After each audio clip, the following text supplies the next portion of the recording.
All right, welcome everyone. I would like to call tonight's meeting of the Monroe County Council to order. Today is Tuesday, May the 12th, and I want to note for the record that we have council members Jen Crossing and Trent Deckard are not going to be present. We do have council member Henry to my right. We have council member Feidel, and we have council member Wiltz here as well, including myself. So we do have quorum. All right, as is our custom, we're going to begin tonight's meeting with the Pledge of Allegiance. So please rise as you are able and join us. To the flag of the United States of America, the republic for which it stands, one nation, under God, indivisible, with liberty and justice for all. All right, thank you all very much for that. We're going to start tonight by adopting our agenda, and I want to look to my council colleagues and ask if anyone wishes to amend this evening's agenda. Noting that Councilmember Hawk just arrived. Welcome, Councilmember Hawk. Hearing no amendments to tonight's agenda, all those in favor of this agenda, please, we can do a voice vote, can't we? Yes. All those in favor, please say aye. Aye. Aye. All those opposed, same sign. The ayes have it unanimously. Next, we are going to go to public comments. This is for items that are not on the agenda. There will be a time limit of 3 minutes per speaker. Please come forward to the podium here in the Nat U. Hill Room, or if you are joining us on Teams, please raise your hand to be recognized. If you'd like to, please come forward or raise your hand.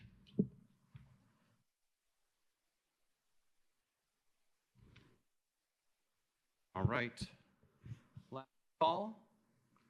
Seeing none, it's time to move on to department updates. There will be a time limit of 10 minutes per department. Do we have anyone in the Nat U. Hill Room that would like to give a departmental update? Anyone on Teams would like to give a departmental update? Seeing none, we will move on to, we do not have any consent agenda items, which is interesting, but then that means we'll move up. Hold on 1 second. No, Councilmember, by the way. We'll move on to the building department for a hiring freeze review. Council, I move to open for discussion and possible approval of the building department's request to be exempt from the hiring freeze and be allowed to hire in Fund 1000-0312, County General Building, 1 full-time commercial building inspector. Second. All right, we have Robert LaRue, building commissioner here. What do we need to know? Good evening, councilors. Thanks for having me here tonight. We have, the county has 2 commercial building inspectors proposed and a senior commercial building inspector. These folks are responsible for doing plan review, reviewing and issuing permits, and then performing inspections on all of the commercial structures, which include apartment buildings in the county's jurisdictional area. So Monroe County and the city of Bloomington. Currently, the senior inspector has stayed, and the commercial building inspector has decided to take a different position with a different governmental agency. And then the second commercial building inspector position has remained vacant as requested with the hiring freeze. I want to let you all know this is the single most difficult position in the department to fill. It has been very problematic to get folks to do this. It is a complicated job. We have to know about building code, mechanical code, plumbing code, fuel gas code, electric code, all of those things that go into building and building inspection. And to boot, I ask and we work hard to know all of those things. So it is a tricky position to fill, but we have to have it. We're getting towards inspection time for apartments and final inspections to commission and to provide certificates of occupancy to lots of housing in the jurisdiction. And that is one of the responsibilities of the commercial building inspector. I'm happy to answer questions about what it is we do. I'll be working to do inspections, but I really need to fill one of these positions and get them going. I think I mentioned to you before, takes probably about 2 years to actually have a fully functioning, independent building inspector, and we need to get started. I did mention that we have a lot of final inspections coming up here very soon. So. All right. Thank you, Mr. LaRue. Are there any questions from council? Yes, Councilmember Hawk. Just a comment that this is really, in part, not just supporting this department, but also supporting our local builders, and all of that comes together in supporting housing. So I certainly support this. Just an addition, and I appreciate that comment a lot. We are currently, having to kind of restrict people to only so many hours of inspection a day, so that we can get around to everybody in the community and try to make sure that everybody has their needs met by our department. That is going to, that's only going to get worse. It's only going to push this project out time frame wise, all of these projects out to a longer time frame. Councilmember Wiltz. Thanks. I had 2 questions. The first is, I just want to make sure that I understand you're keeping one position open. Yes. You have been doing. As requested with the hiring freeze, I'm not asking to fill that second position, but I don't know how to function without at least one, and we're already stretched like a rubber band. Okay. And I see that the position is 35 hours. Are all of the positions in your department 35 hours? They are, yes. Okay. That's all I have right now. Thanks. Any other questions, comments? All right, go to the public. Any questions or comments on this item? Seeing none, can we do a roll call vote on this? Yes. Can we please have, we need to do a roll call, excuse me. Yes. Yeah. Please have that. Counselor Iverson? Yes. Counselor Feidel? Yes. Counselor Hawk? Yes. Counselor Wiltz? Yes. Yes. Motion passes unanimous. Thank you all very much. And I also want to say thanks for your commitment to our interlocal agreement. It really helps me plan and understand what's before us. And I know I wasn't here super late a couple weeks ago, but I really appreciate your help. Thank you so much.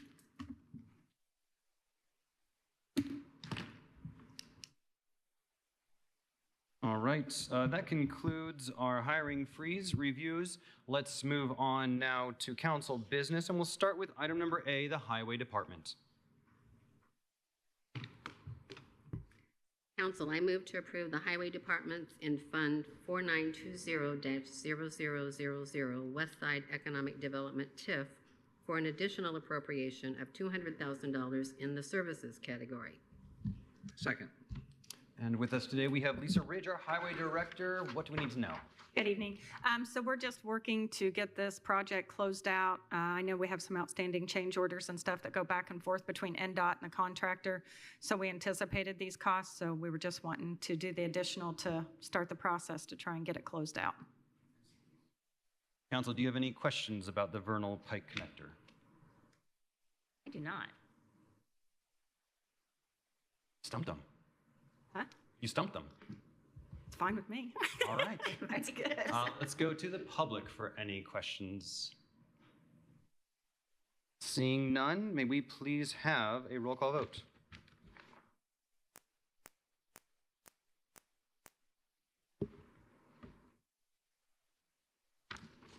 Counselor Feidel? Yes. Counselor Hogg? Yes. Counselor Wiltz? Yes? Counselor Henry? Yes. Counselor Iverson? Yes. Motion passes unanimous. Thank you. Thank you. Next, we're moving on to item B, emergency management. Council, I move to approve the Emergency Management Department's request in Fund 8188-9625 EMPG Salary Grant for additional appropriations of $55,000 in the personnel category. Second. And we are joined by Mr. Justin Baker, our Emergency Management Deputy Director on Teams. Mr. Baker, when you are available, the floor is yours. Tell us what we need to know.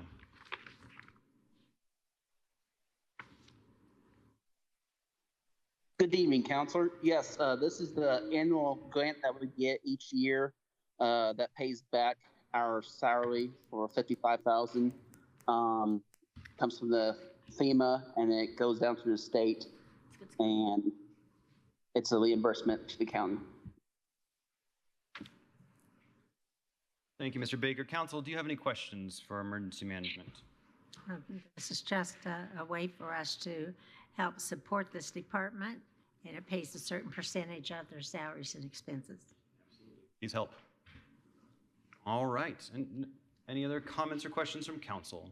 Seeing none, let's go to the public. Do you have any questions or comments about this emergency management appropriation or grant? Seeing none, may we please have a roll call vote?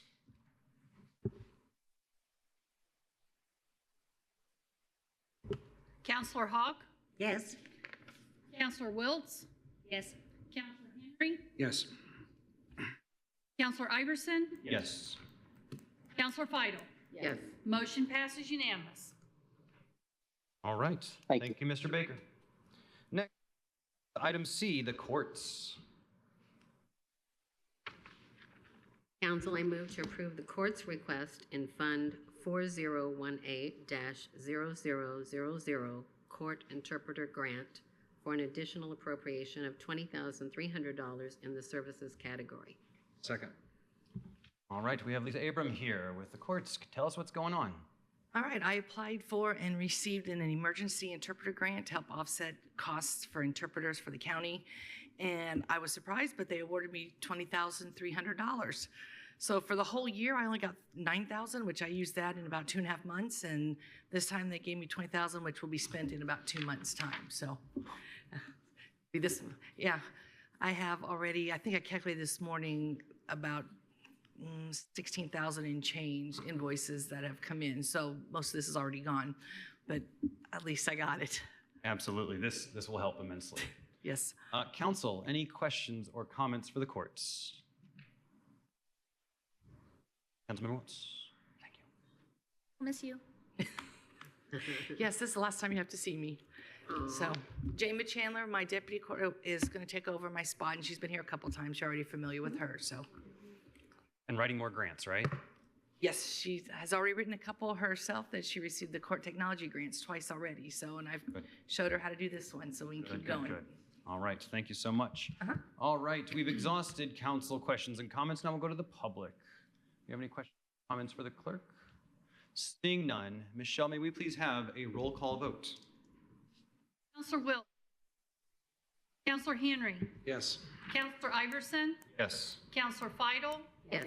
Counselor Hogg? Yes. Motion passes unanimous. Thank you. Thank you for all you've done. Next, we'll go to item D, the Youth Services Bureau. Council, I move to approve the Youth Services Bureau request in Fund 4111-0000, donations-BTCC, for an additional appropriation of $7,560 in the services category. Second. All right, we are joined here by Melanie Veslage, YSB Prevention Coordinator. Tell us what we need to know. We have some money and we'd like to appropriate it into the appropriate line. Delta Ahead, we're in the 4th year of this grant, which is a CDC grant with ICADV, the Indiana Coalition Against Domestic Violence. The purpose of this grant is to decrease risk factors and increase protective factors related to intimate partner violence by modifying the social determinants of health. So we've got a lot of overlap with that in YSB. And then the MC3 Summit sponsorships, we're working on making sure that we have sufficient funding to pull off the MC3 for this year. So I think it's pretty simple, but I'm happy to answer any questions if you'd like. That being said, Council, do you have any questions or comments for the Youth Services Bureau? Yes, Councilmember Wiltz.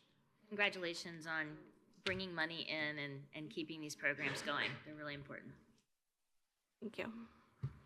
All right, I second that. Are there any other comments or questions? Let's go to the public. Are there any comments or questions from the public for the Youth Services Bureau? Seeing none, Michelle, could we please have a roll call vote? Counselor Henry, Yes. Counselor Iverson, Yes. Counselor Feidel, Yes. Counselor Hawk, Yes. Counselor Wiltz. Yes. Motion passes unanimous. Thank you. Thank you. That moves us on to item E, aviation. Council, I move to approve the Aviation Department's request in Fund 4801-0000 Aviation Construction Fund for an additional appropriation of $63,353.55 in the capital category. Second. All right, we are joined by Mr. Carlos Laverty, the director of our airport, who has joined us on Teams. Welcome, Mr. Laverty. Good evening. Good evening. Tell us what we need to know. We would like to replace a truck that was damaged in an auto accident.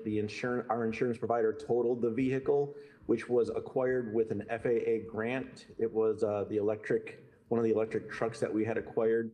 Insurance wrote us a check for a total of $62,438.34. And we would only have to pay $915.21 for the difference of a replacement vehicle. So the insurance funds were deposited into the aviation construction fund, and we're just asking that the dollars be appropriated to the equipment line for the purchase. All right. Council, any questions or comments for Mr. Laverty? None? And Mr. Laverty, the motion that was read, at least the materials we have, do indicate that the funds will be going into that construction fund as you requested, so. Thank you. We just might want to make it clear to anyone who's listening, this is not local tax dollars. It's still public dollars, but it's not local tax dollars.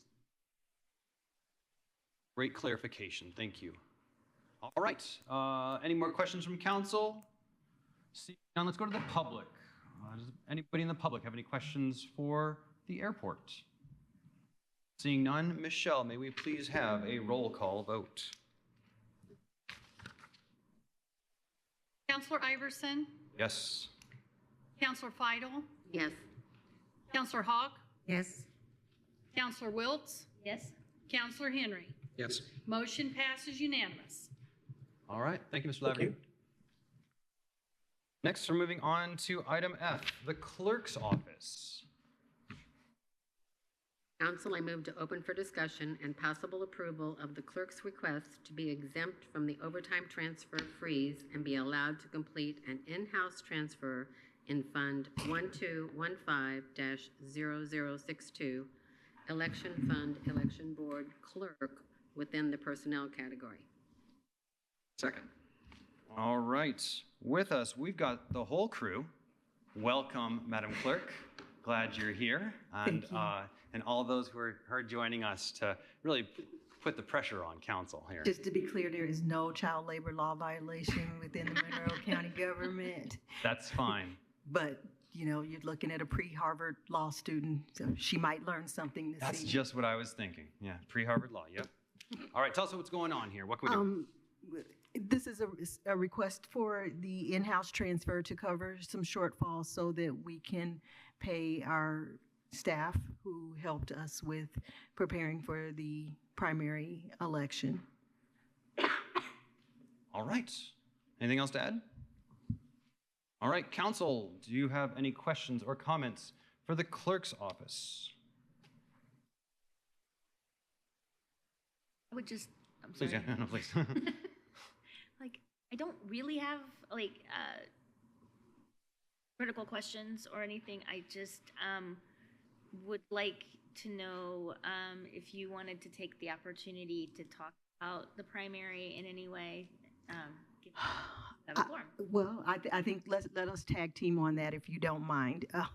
So first, I'm very proud that we got Monroe County through the primary that you asked for, which was a robust primary.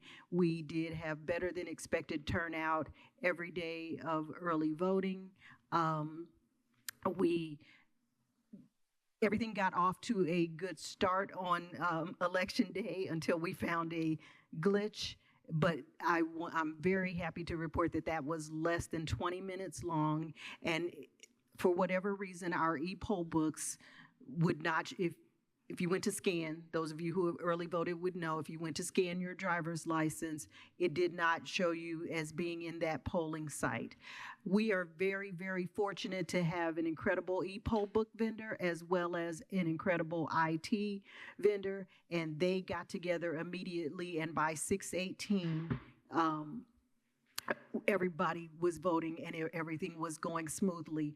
That did not create any kind of issue. We had more than 10,000, I don't have the number, more than 10,000 voters who voted on election day without problem, and the weather cooperated in a better than expected way than we anticipated. I checked with Kylie this morning, and I'll certainly let her add anything. We did not have as many provisionals as I anticipated. We will reconcile provisional ballots on Friday, but I think the winners were very clear cut. You know who won, you know who lost, and so I don't have anything other than because of an incredible group of people and, of course, our poll workers, early and absentee voting, we were able to deliver you the primary that you asked for. I'll add that our staff was able to come together and work together as much as we possibly could, with us being a little bit short-staffed in a couple of areas. But thankfully, we were able to just come together. A lot of us were working more hours than what we're used to. A lot of us, well, I should say all of us were there until 6 p.m. almost every single day, helping in some way, some form, in one of the many different areas that we needed to be. And then I was there some nights later than the 6 p.m. helping with training and other items with our training specialist. And just majority, it was really good that I have a team that is so easily able to just be flexible and say, hey, wherever you need us, we'll be there. So. That's Member Feidel. Did you mention something about provisional ballots? Did I hear that? I said we'll be reconciling provisional ballots. So, of course, and I just got this email. I asked Kylie for it this morning. So people who did not show up with their identification, or people who showed up at the wrong polling site, and unfortunately, those who do not realize that you have to be registered in the county that you live in, there are some, I'm going to venture to guess that they are largely from the Indiana University community, who were registered in different counties, although I have to say Kylie does an incredible job of going over to the university to encourage students to change their voter registration ahead so that we don't have moments like this. Still, we find people who just were not willing to let go at the time, forgot that they did not change it, and then it becomes too late to get an absentee by mail or something like that. So if I remember correctly, you said about 60% Yeah, we have 62 provisionals. 14 of those were no ID when they showed up to vote. Another 14 where they were not registered in this county. 13 were not at the correct polling location, and an additional 13, I believe, were the ones who went to the wrong polling location. And then, so, can I ask Please, one more thing? please. So, and then for this 18-minute, what we're calling it, were there provisional ballots taken in then? No, so actually only one provisional ballot was taken in during that time. It was because that location didn't fully understand the concept of a Form 42, which is a county-created form to check in voters who are not showing up in the poll book, or if there is an issue with the poll book, then we have that form to be a backup check-in that we then check them in after Election Day to get their voting record up to date. All right, any other comments or questions to my right? Please, Mr. Henry. Thank you, Mr. President. When we originally budgeted this cycle, the thought was we would take a look at how the primary went, in terms of spending and where we spent and where there are adjustments, and then revisit for the fall. I mean, I know you're still dealing with provisional ballots and the like, but when do you think you would be back before us to start talking about a fall budget? The next meeting, correct? At the next meeting? Not for the fall, not the next meeting, for the fall. I asked Kylie if we could get through. I have an annual clerks conference in June. I'd like to sit down with our budget, and I obviously haven't had a chance to do that in the last 7 days. But I mean, we are coming back to you in 2 weeks for some additional appropriations, but it is not connected to the fall money. Just thinking ahead too, I am thinking ahead too, sir. Good, thank you. All right, any other comments or questions? Seeing none, let's go to the public. Does the public have any comments or questions for the clerk? Seeing none, may we please have? We have one public comment. Please come to the mic and state your name for the record, please.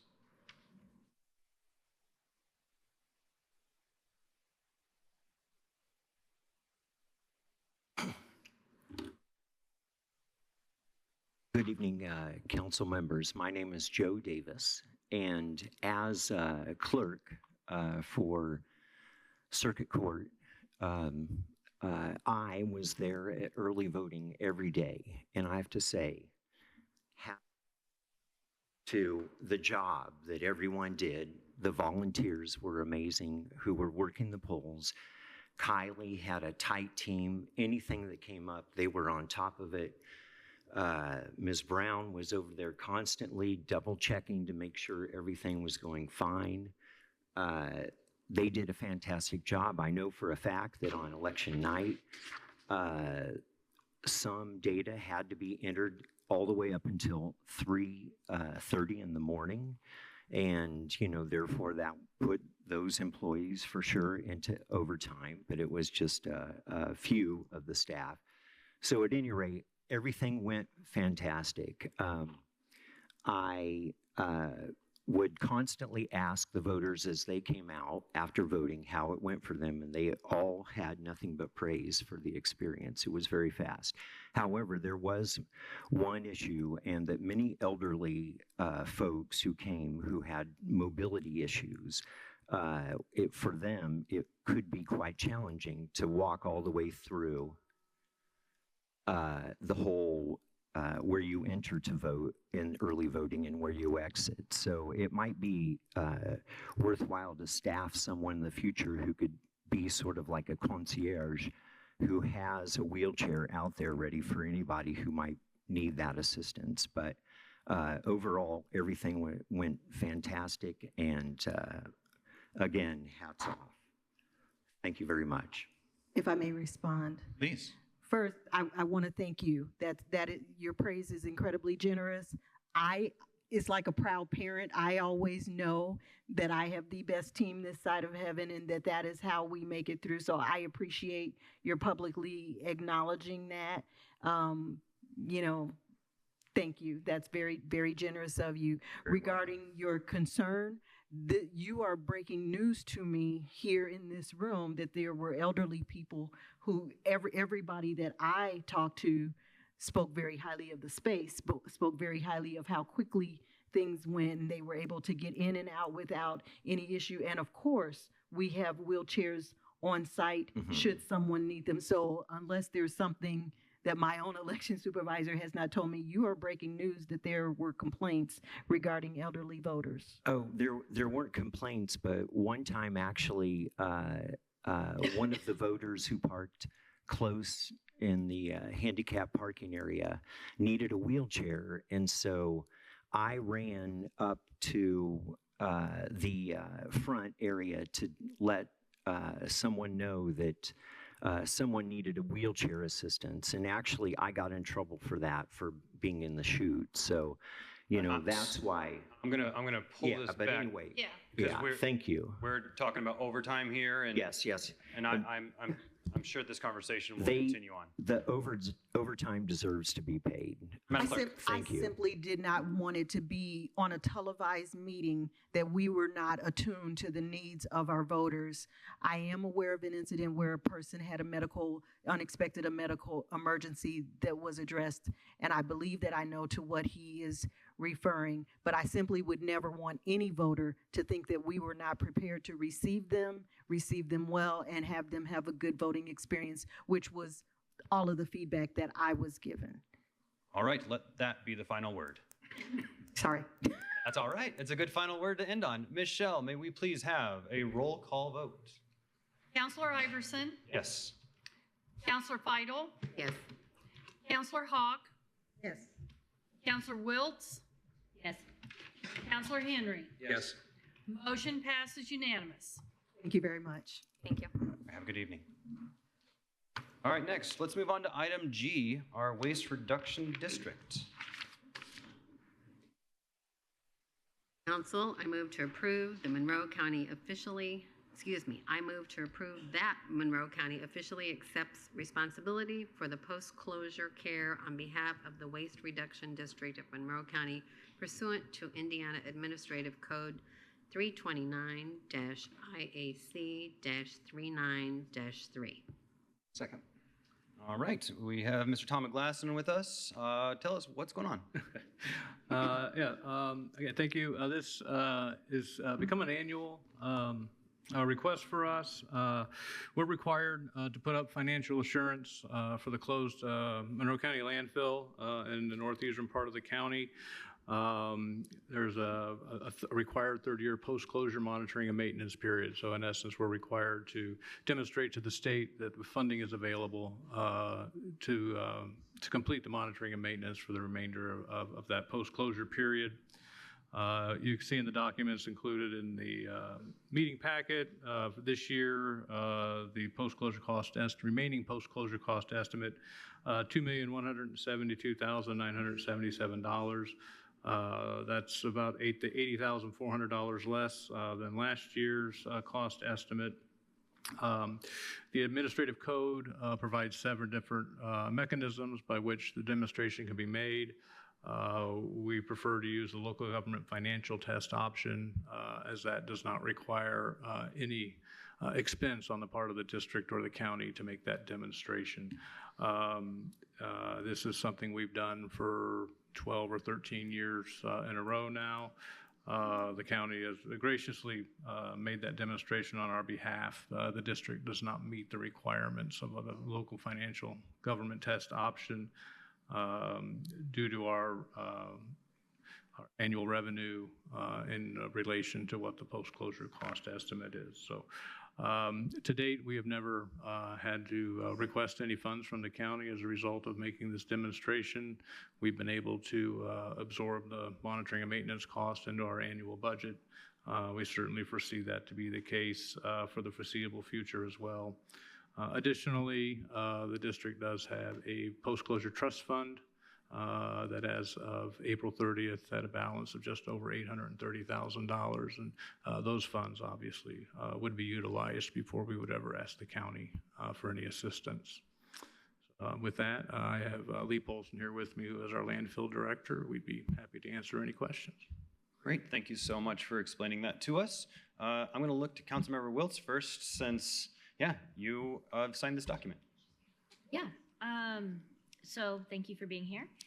I have some questions just for the good of the order, and then I would like to hear a little bit from Lee about just how things are going as we're winding down on the period, the 30-year period.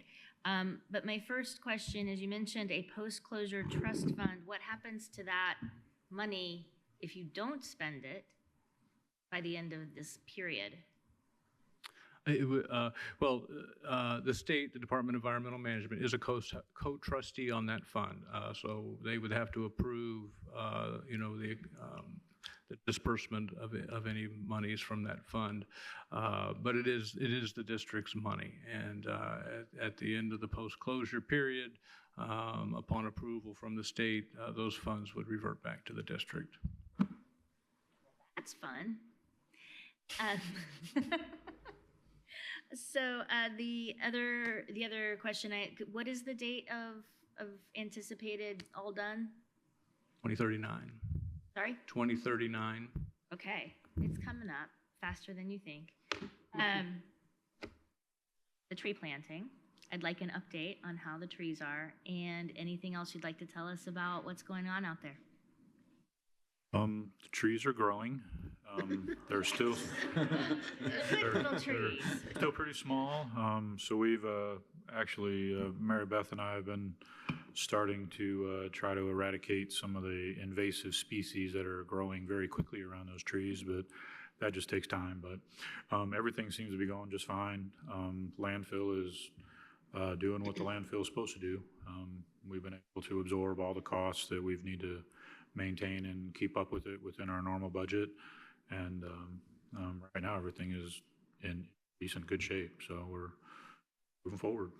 So, yep. All right. Does anybody else have any questions now that Councilmember Wiltz asked them all? No. Right. Let's go to the public. If you have questions for the Waste Reduction District, please come to the mic or raise your hand on Teams. Seeing none, Michelle, can we please have a roll call vote? Counselor Iverson? Yes. Counselor Feidel? Yes. Counselor Hawk? Yes. Counselor Wiltz? Yes. Counselor Henry? Yes.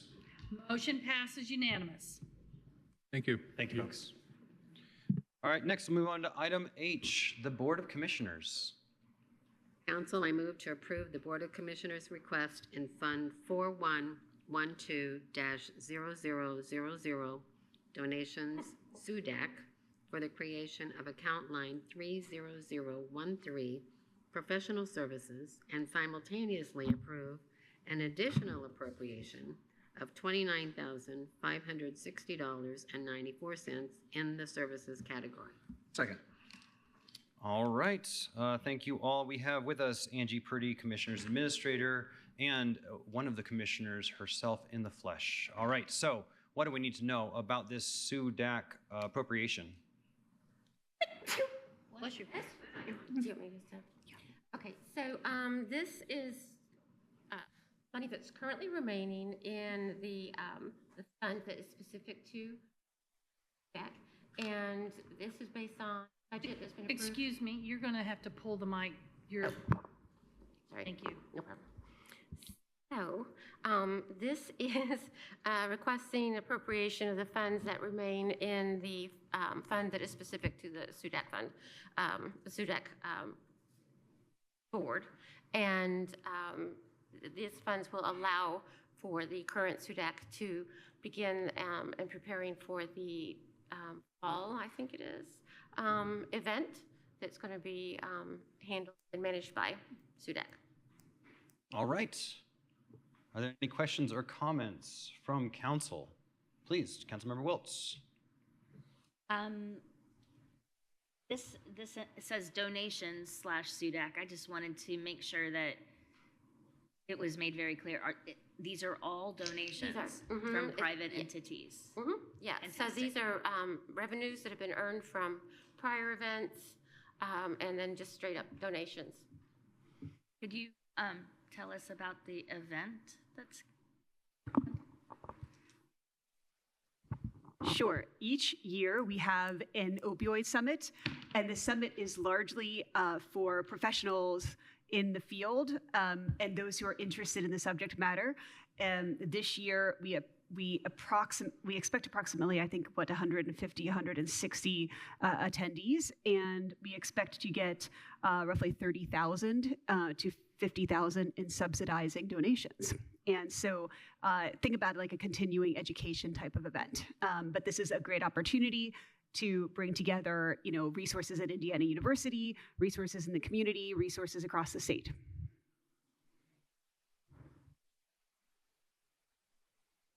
Or date set for this? Early September. September 1st and 2nd. Yes. At the Bloomington Convention Center. And for the edification of the public, we keep throwing around these acronyms as government. What is SUDAC? We've said it 100 times. SUDAC is the Substance Use Disorder Advisory Commission. So there you go, answering my own questions. Thank you. Do it again. I don't think I need to. All right. Council members, do we have any other comments or questions? Seeing none, let's go to the public. Do you have any questions or comments for the Board of Commissioners regarding substance use disorder? Seeing none, Michelle, may we please have a roll call vote? Counselor Feidel? Yes. Counselor Hawk? Yes. Counselor Wiltz? Yes. Counselor Henry? Yes. Counselor Iverson? Yes. Motion passes unanimous. All right, thank you very much. All right, before we move on to the much anticipated next item, we on the council are going to take a 15-minute break.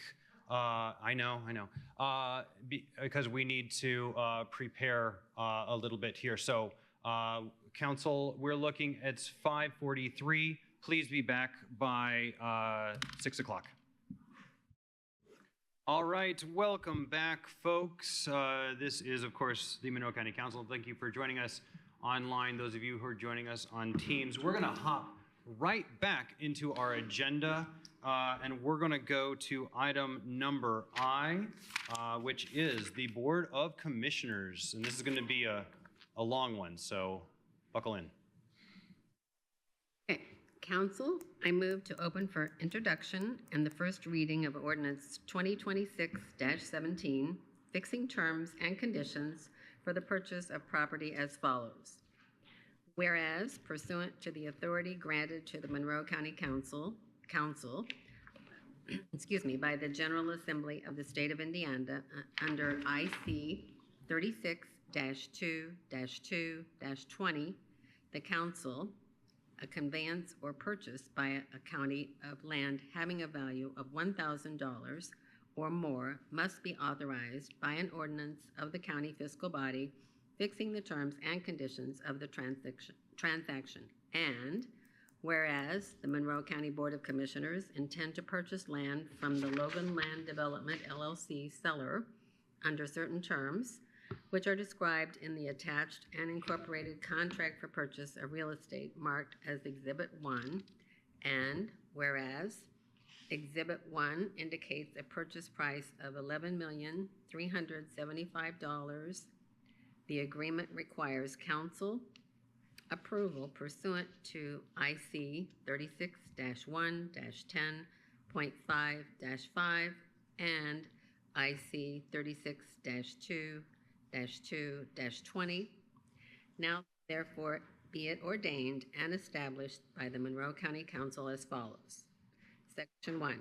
The Monroe County Council has been provided 2 appraisals for the property owned by the seller and shown in Exhibit 1. Section 2.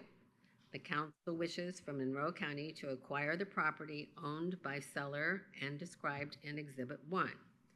As fiscal body for Monroe County, this ordinance serves as the expression of the council's interest in purchasing the land as required by IC 36-1-10.5-5.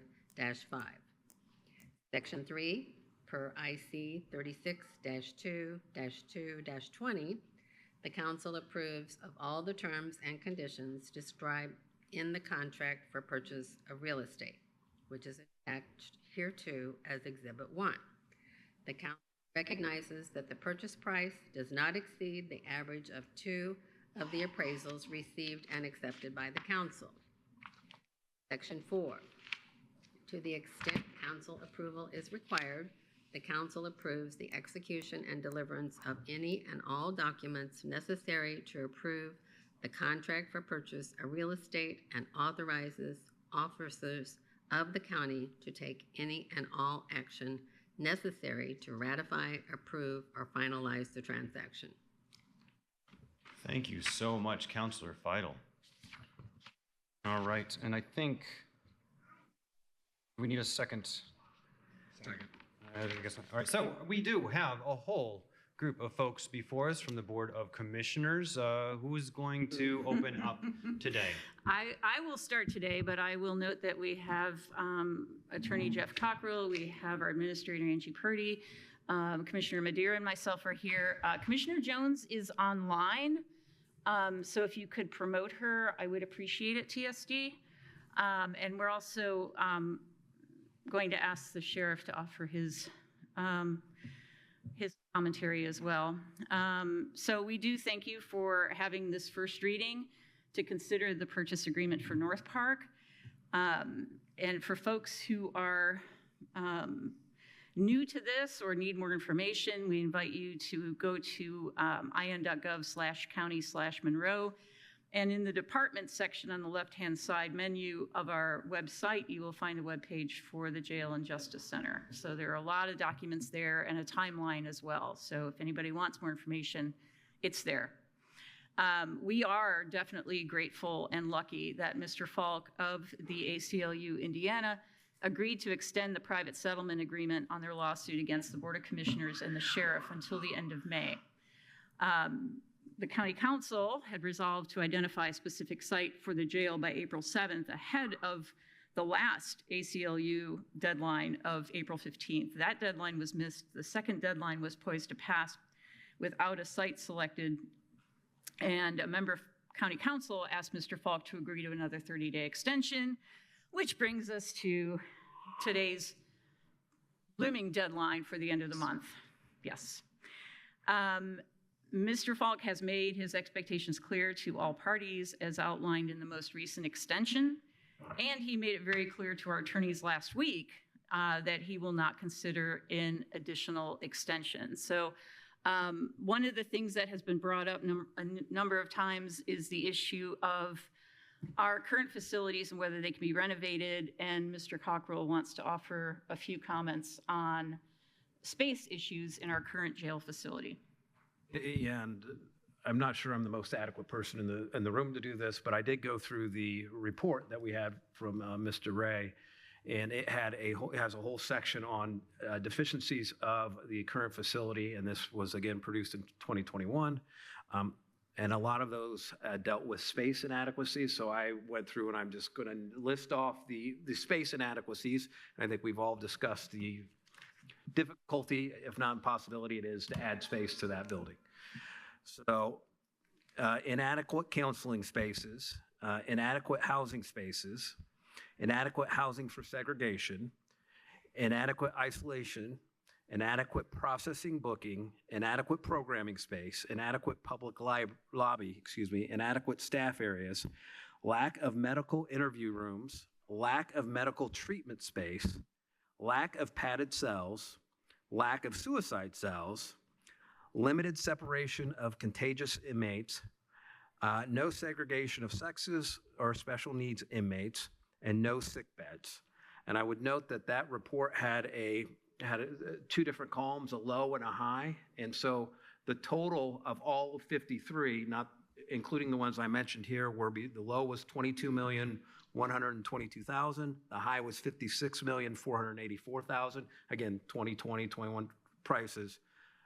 Of those, the ones I just mentioned were about 90%, 80 to 90% of those expenses. So this was by far what required more space was by far cost-wise the biggest percentage of what that report indicated. Thank you. Commissioner Richard? So if the settlement agreement lapses at the end of May without meeting our obligations, a site selected will then be open to new litigation, both from the ACLU and from individual inmates. This isn't a suggestion, it's a real threat. A federal judge can order any number of remedies, but let's be clear, this is a burden borne by all Monroe County taxpayers. This isn't a risk or a cost that the commissioners are willing to accept when a good solution exists. If the purchase agreement isn't approved, the private settlement agreement will end and we are subject to being sued. The court will establish requirements which might be structural remediations, moving inmates to facilities in other counties, and it may be punitive. These only divert our attention and necessary funding from what we need to be focused on, building a new jail as soon as possible. To suggest a solution like transferring inmates to other counties is irresponsible. The estimated costs of $3 to $11 million in structural remediations, $1 million per year to house at least 50 inmates in other counties' facilities, $100,000 for a transit van, and $1 million per year in wages for 6 new guards, and by the way, these are estimates in 2021 dollars, are sunk costs. They do nothing to move us towards developing a new jail. They also add significant risks to our jail staff. Our bond counsel has advised us to complete the bond process by July 2026, but a specific site needs to be selected before that bond can be initiated. We're already collecting a portion of the local income tax set aside for this project. The funding is available, it has to be structured into a bond. To allay residents' concerns, in the words of George H.W. Bush, read my lips, no new taxes. North Park is shovel ready. With a purchase agreement and a bond, we can break ground early next year and the facility can be operational by 2030. We've done our due diligence investigating properties across the county. A few years ago, we brought a petition before the City Planning Commission and the City Council to build the Justice Center on Fullerton Pike. Both bodies rejected the petition. We spent nearly a year on that process. We stated at the time that if Fullerton Pike was rejected by the city, the county would look outside city limits for this facility. What does Thompson offer? Yes, it's in the city, and yes, the county owns it, but here are the issues with that property. The City Plan Commission and City Council must approve a change to the Planned Unit Development, or PUD. We can't proceed without approval. It's a necessary public process that we have to respect, and it can't be shortened or avoided. That fact alone makes any project on Thompson impossible to complete, either by Falk's deadline of May 29th, 2026, or the Bond Council's deadline. In addition, there are other issues with the Thompson property. These need to be resolved before we can move forward. Karst features need to be studied and remediated. There needs to be a large amount of dirt that must be removed. Relocation of high voltage power lines that Duke estimates 1.5 years to complete. And a road needs to be built from the Summit development onto the Thompson property. Even if everything goes well, we would be years away from breaking ground on Thompson and at a significant cost. And meanwhile, human lives and inmates are suffering while we wait. This doesn't include increases in construction costs also during that time period. The Fullerton Pike property poses concerns. It requires us before May 29th to complete a purchase agreement and to acquire a zoning change, again, by the City Plan Commission and City Council. Both are impossible.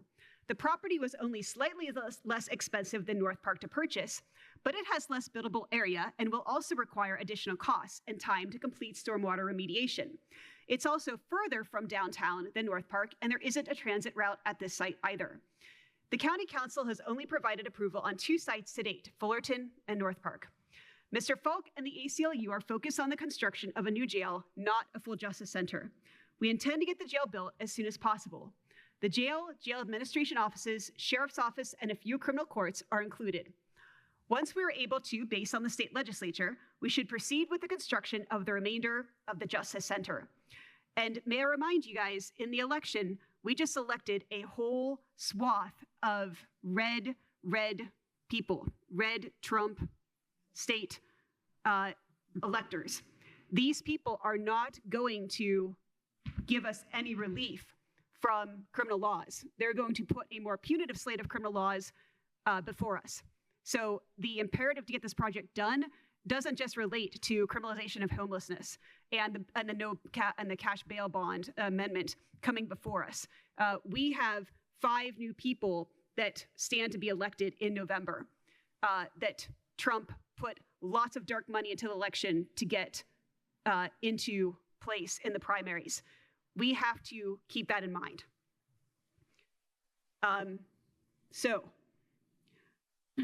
Once we're able to, we should proceed with the construction of the remainder of the Justice Center. Co-location reduces security risks and overall costs in the long term. And folks have raised questions and concerns about transit. We have the time to figure this out. Either we work with Bloomington Transit or we expand the bus service we already provide with rural transit shadow service.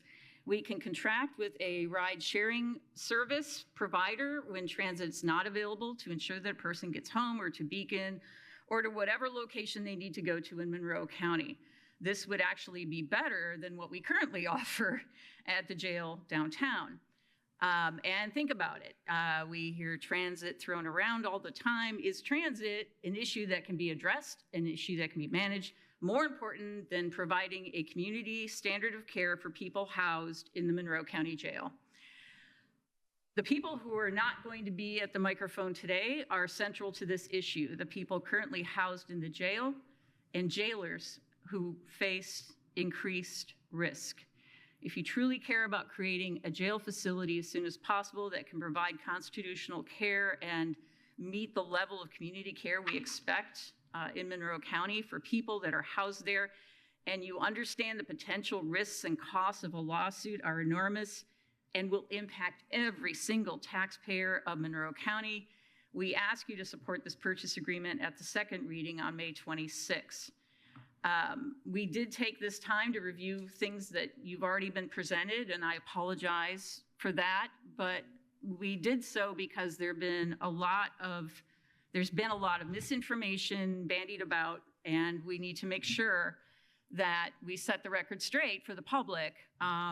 We do believe you understand the issues. Mr. Cockrell, can you address the appraisal issue, please? We, in accordance with state law, we're required to get 2 appraisals, and we're not allowed to pay more than the average of those 2 appraisals. The document before you, you guys, the appraisals are, once we received them, were put on file with you guys 2-3 years ago, and so we're required to not pay more than that. And we also want to invite Sheriff Marte to come up and offer whatever comments he wishes to at the time. Before he speaks, I would like to just make a comment. Councilmember Hawk, just a I'm second, going to just a finish second. this. Councilmember Hawk. I am. The sheriff has been invited to the microphone, and there will be time for council to react to what has been said.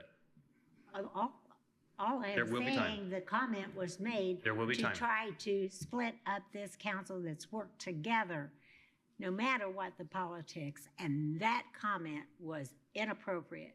Sheriff Marte, the floor is yours. Let me start by saying that for me, this has never been about politics. Never. When I took over 3 years ago, very transparent. I gave a PowerPoint and showed you what I was walking into and what was taking place. That was very intentional. Because I said then, and I'm saying now, time is of the essence. I know for a fact what I said at times bothers certain people when I said we're moving too slow. And I said it. Some of you might remember I said we're moving too slow. And it was intentional when I said that. Because as I'm walking into that facility day in, day out, and I'm looking at people that we're supposed to be taking care of, because this city, this county, is supposed to be a caring and giving county.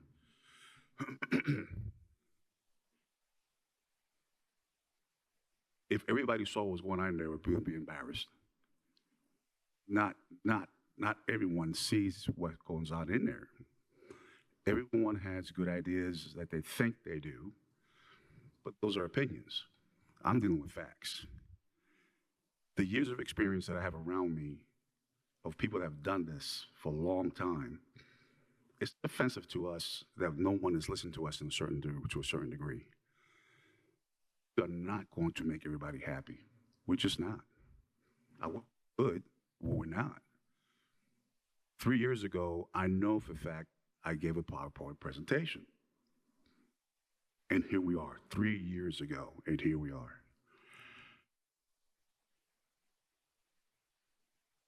Ken Falk came to the jail, gave a last tour. I invited the council members, and I invited the commissioners. It was intentional. Some of you came, some of you did not. He was crystal clear what he saw. And what he saw, he's correct, because I've been saying it from day one. We cannot provide the programs that is needed according to people that want to have high programs so they don't end up in that facility. But yet, when they do, we can provide the programs that we should be able to provide. The medical care, we can't even keep up. And it's not my fault, because I've done everything that we can. My staff has done everything we can. And when I came to you 3 years ago and I asked for help, and then again in 2024, I asked for help. If you notice, I kind of stayed away for a few meetings because I just couldn't understand what else can I say, what else can I do to have this body move on this. Now, North Park.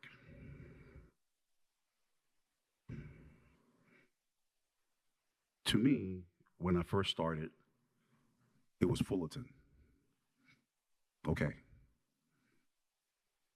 It didn't work out because of the zoning with the city. Okay. And then, when we understood the challenges of Thompson, and when few of us went and spoke to the community in that area, and they were very crystal clear, we moved to North Park. So to me, I want to be crystal clear. It's not about North Park. If you could say tomorrow morning, I have another location that we could move right now, and I mean right now, that's the place I want to go to. In other words, I want to go to a place that's the fastest. And North Park is the place, And I'm going to say it again, we are not going to please everybody. It's just not going to happen. I'm sorry, it's not going to happen. But I can tell you this. Every minute, every day, every hour, there are people in that facility that not everybody in this room sees except for me and my staff. And I'm telling you, it's very difficult. I'm telling you, it's getting worse. It is getting worse. I can't tell you any more about the elevator breaking down. I just can't. I don't know what else to say about that. Now, because of the mold, for me to clean the windows, the bag that I showed some of you 3 years ago with the filth in there that some of you didn't want to touch, those windows now have to be cleaned professionally, which is going to cost $30,000. I can't save money now and do it myself because of the mold. So when people say, yep, you could go ahead and remodel that place, and no. I understand it's innocent when they say that. They don't understand the structure until you're in there, day in and day out. So now, when something else happens, which I don't know when it's going to happen, but it will happen, it's going to be me and my staff to deal with that. No one else in this building. Me and my staff. So yes,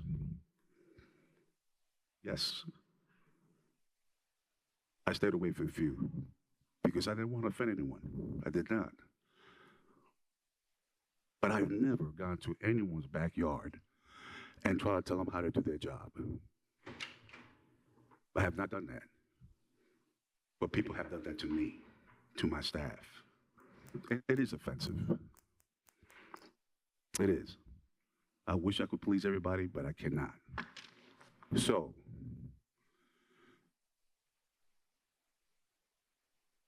You have a tough decision to make. I understand that. Please remember, there are people in that building still waiting. And I do not want something dangerously to happen.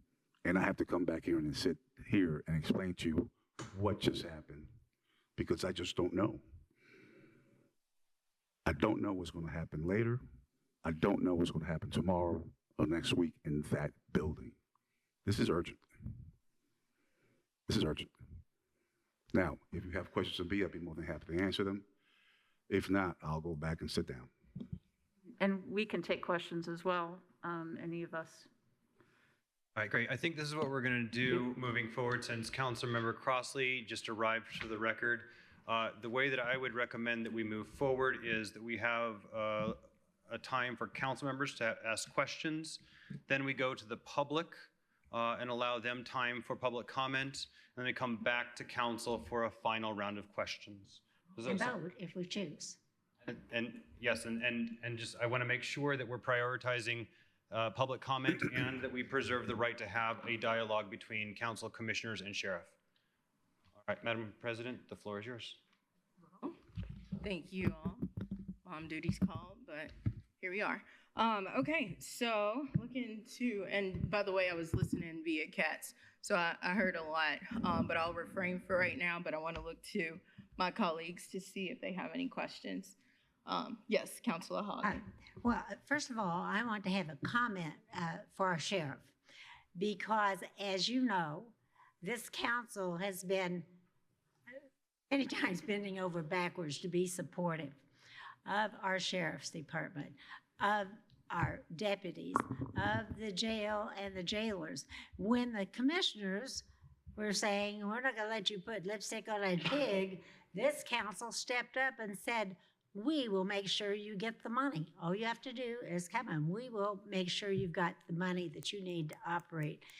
And it seems to me that right now we have every council member here who wishes to proceed with building a new jail. So you shouldn't, in my opinion, be concerned that that won't go forward.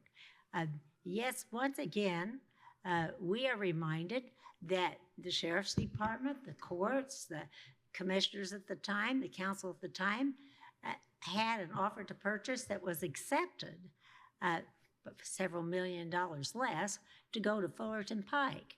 That was when we had a different mayor and different people on the council. That changed over how many years ago?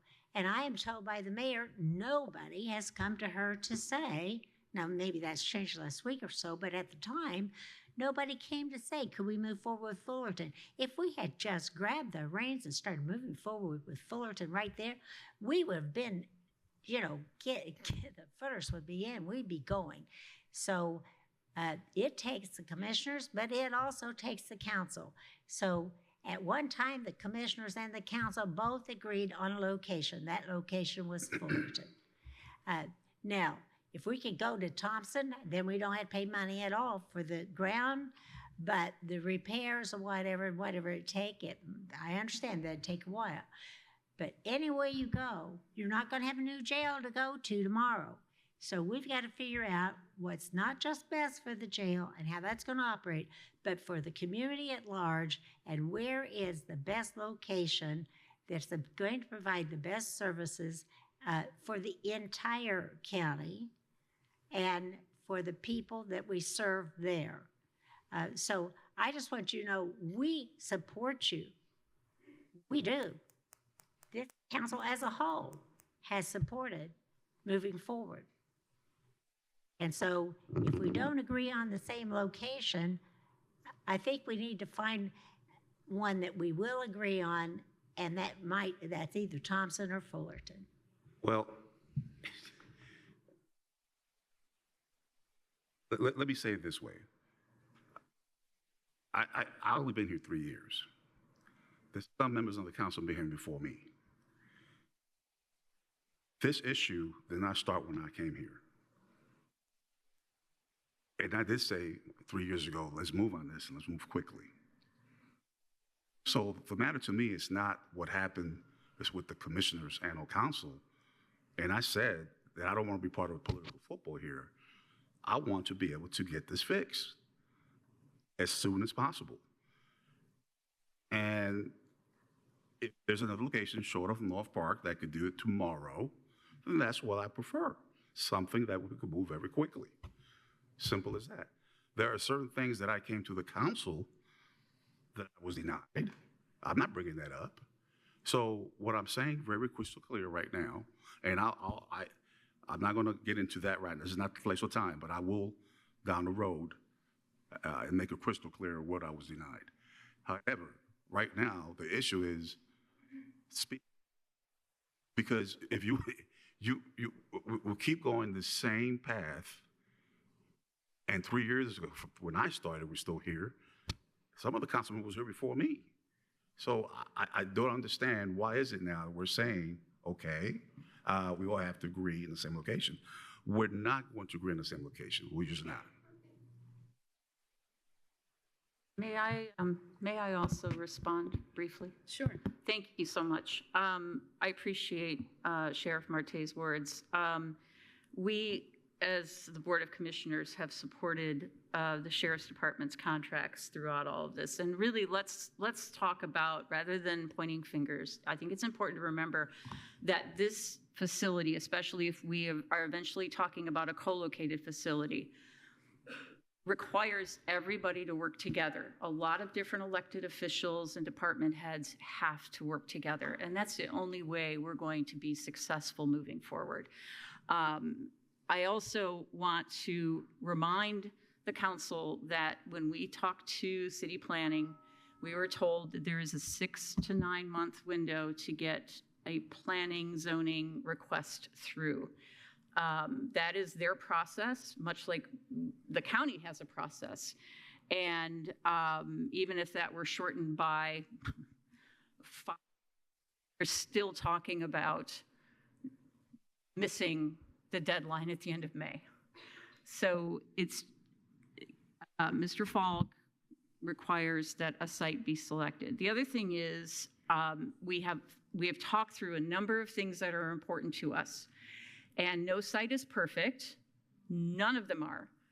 But right now, all of our priorities, all the things we've talked about, proximity to transit and downtown and this and that, all of these things that we've talked about that are important to us, we now have that element of time that has become critical because of this pending lawsuit. And that one element has risen to the top of our priority list. And because time is going to be money if we don't make that deadline. Thank you. So that, if I can, council members, I want to jump in here because specifically since time is money, and that was a question that you, or something you just posed, Commissioner Thomas, I guess, and not trying to play political football, let's punt to whomever, but in order for us to get to where we need to go, we kind of have to know where we came from. And this is to you specifically. I guess since time is money, how has it been that county government has sat on this for as long as we have and has had the ACLU extend throughout all this time, and nobody has said anything up until the moment when we took the vote October 28th. That's one thing. The other thing that I want to say is, yes, we did hear, in city planning back in February that they were saying approximately. However, I would like to say for the record though, we also heard you need to give us what you need in order for us to make this work. I've heard that in more than one ways. I've talked to more than one city colleagues and officials, and yet here we are. So I guess, when I hear you say that we all need to work, together, that's fine, that's great. I think that's the common denominator that all of us can say that that's something that we could have. But it's frustrating to sit here and say that to us when in January during our public meetings, we heard all along that North Park was a thing, even though back in October we voted it down. That was something that you had mentioned. And you know, the ball's in our court, the ball's in our court, the ball's in our court. Well, you know, we picked it up, we dribbled, we did what we needed to do, and then we passed it back to our colleagues who are on the same colleague team. And so what you did with that, I don't know. But my question that I would like to ask, since, and you know, and looking around, I know you've been around in county government, both on council and as a current commissioner, is how did we get to the point where, I guess I'd just like to know anybody. I don't know if anybody can answer this, because public has been asking, how have we sat on this for so long? I was not in government at all, only had one child at the time, now I have 3, and we're still sitting where we sat way back when. So can you explain to us and the public, for that matter, how does extensions keep getting granted? And why didn't we do anything in the first place? I can answer part of that question, and I'm going to ask Mr. Cockrell to also address it because he's been here as well. I will say that the first settlement agreements related to caps on the number of people in the facility at any given time. And I was not privy to that as a member of council at that time. Now, there are a lot of things that have happened between 2009 and today, but I will disagree with the assessment that we suddenly appeared last year with a purchase agreement. This has been an ongoing discussion, interrupted by COVID. That's not what I said. That's not what I said. Okay, that's what I heard. Yeah, okay. Because I heard, why is it suddenly now we have to do something? It's not sudden. There isn't a rush here. But what's happened is we have done the due diligence of working through properties, engineering reports, geotechnical, you know, all that good stuff, identifying, working through all of that, pros and cons of each one, meeting with neighbors, Broadview, Vernal Pike, and at North Park especially. But we've looked at way more properties than that. Fullerton, we didn't have to, there's only one neighbor, and that conversation was had. And those conversations were helpful and enlightening, and it helped us determine the kinds of things we need to focus on. And but no property is perfect. Now, we did community study. We did the report with Ray, the Ray report. Then there was COVID. And I will also say that it depended on which sheriff was in charge of that jail as well.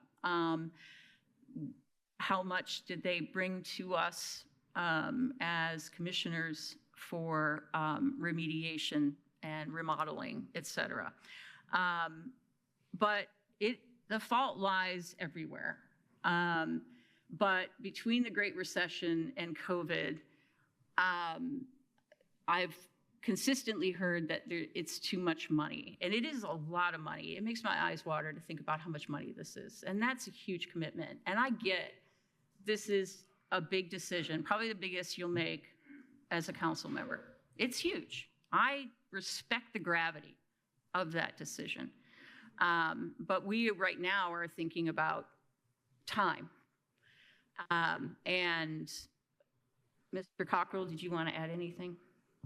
I guess I can maybe add a little bit. I would just start that Bill Steger handled the litigations back in 2008 and 2009, so I wasn't really privy to that. But, you know, look through our geo bonds that we have issued in the last, 15, 20 years. You'll see double bunking certain cell blocks as part of that. I mean, it's not like nothing was happening. I mean, things had been happening. We double bunked our things. We built in the mental health area, whatever it's called now. So there were things that were being done. I think the other thing I would say is really the ACLU started being a little bit more skeptical of us in 2019, which is what triggered the study, the Ken Ray study and the accompanying community assessment study.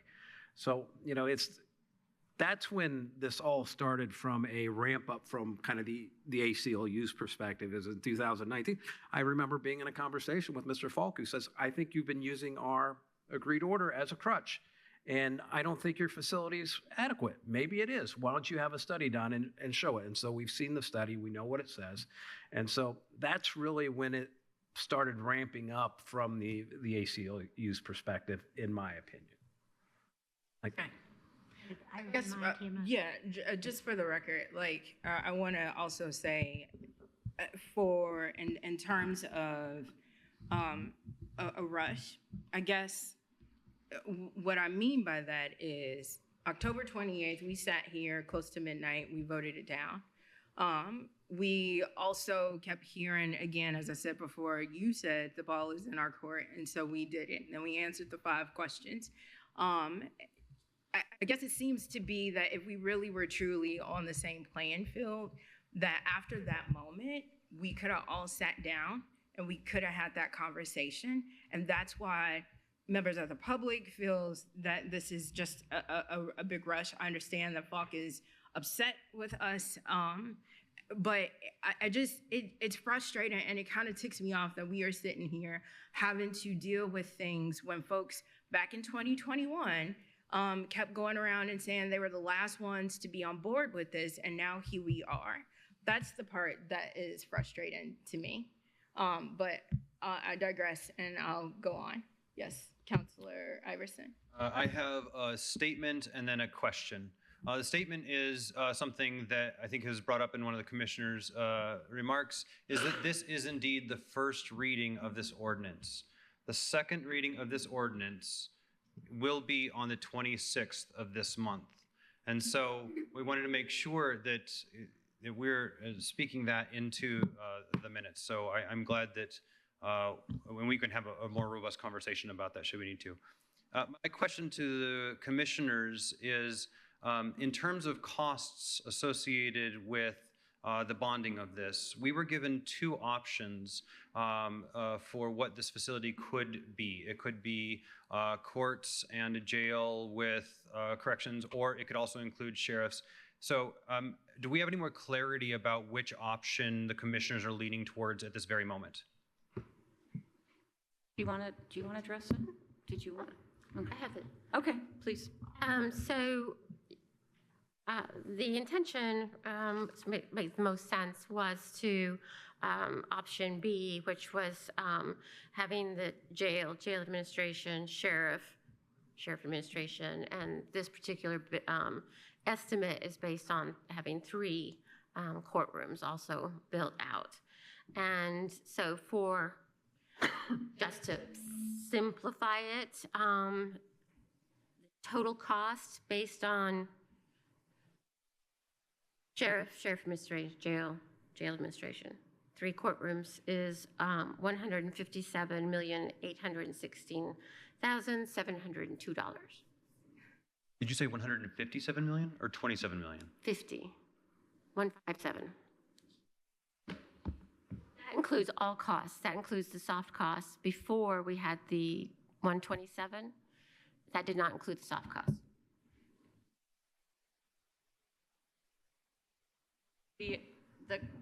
The idea for having some of the courtrooms there is to help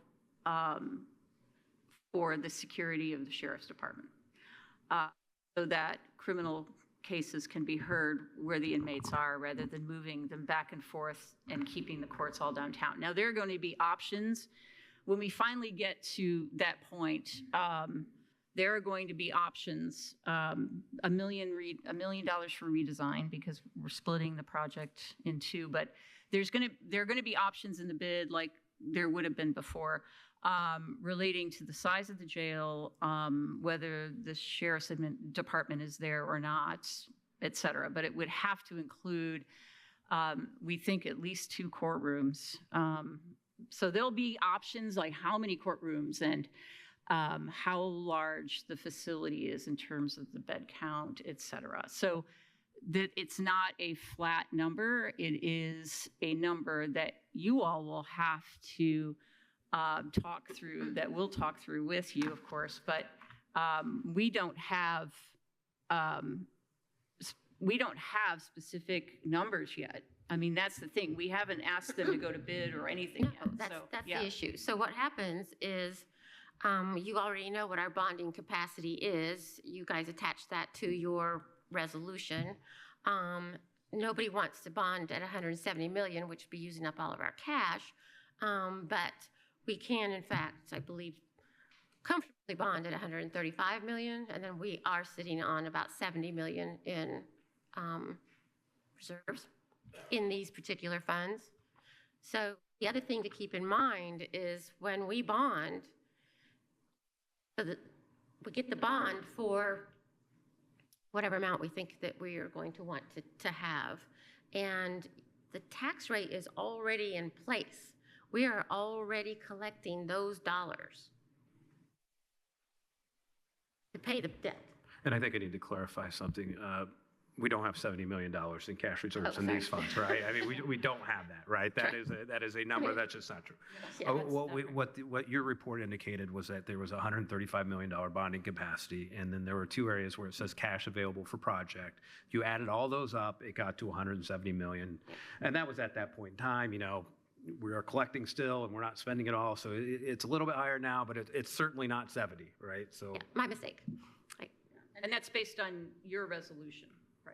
I understand that. And in terms of getting to the place where we have a schematic design and we're getting into those architectural studies, I think is the intent that the building corporation is going to be the vehicle in which that's going to be completed in, or is it going to be like last time where we're having a bunch of meetings on this floor and we're going to be discussing all of those? I guess the building corporation should not be involved with those kind of architectural decisions. That should be the funders and the commissioners, right? I think you guys are the ones who should play a role.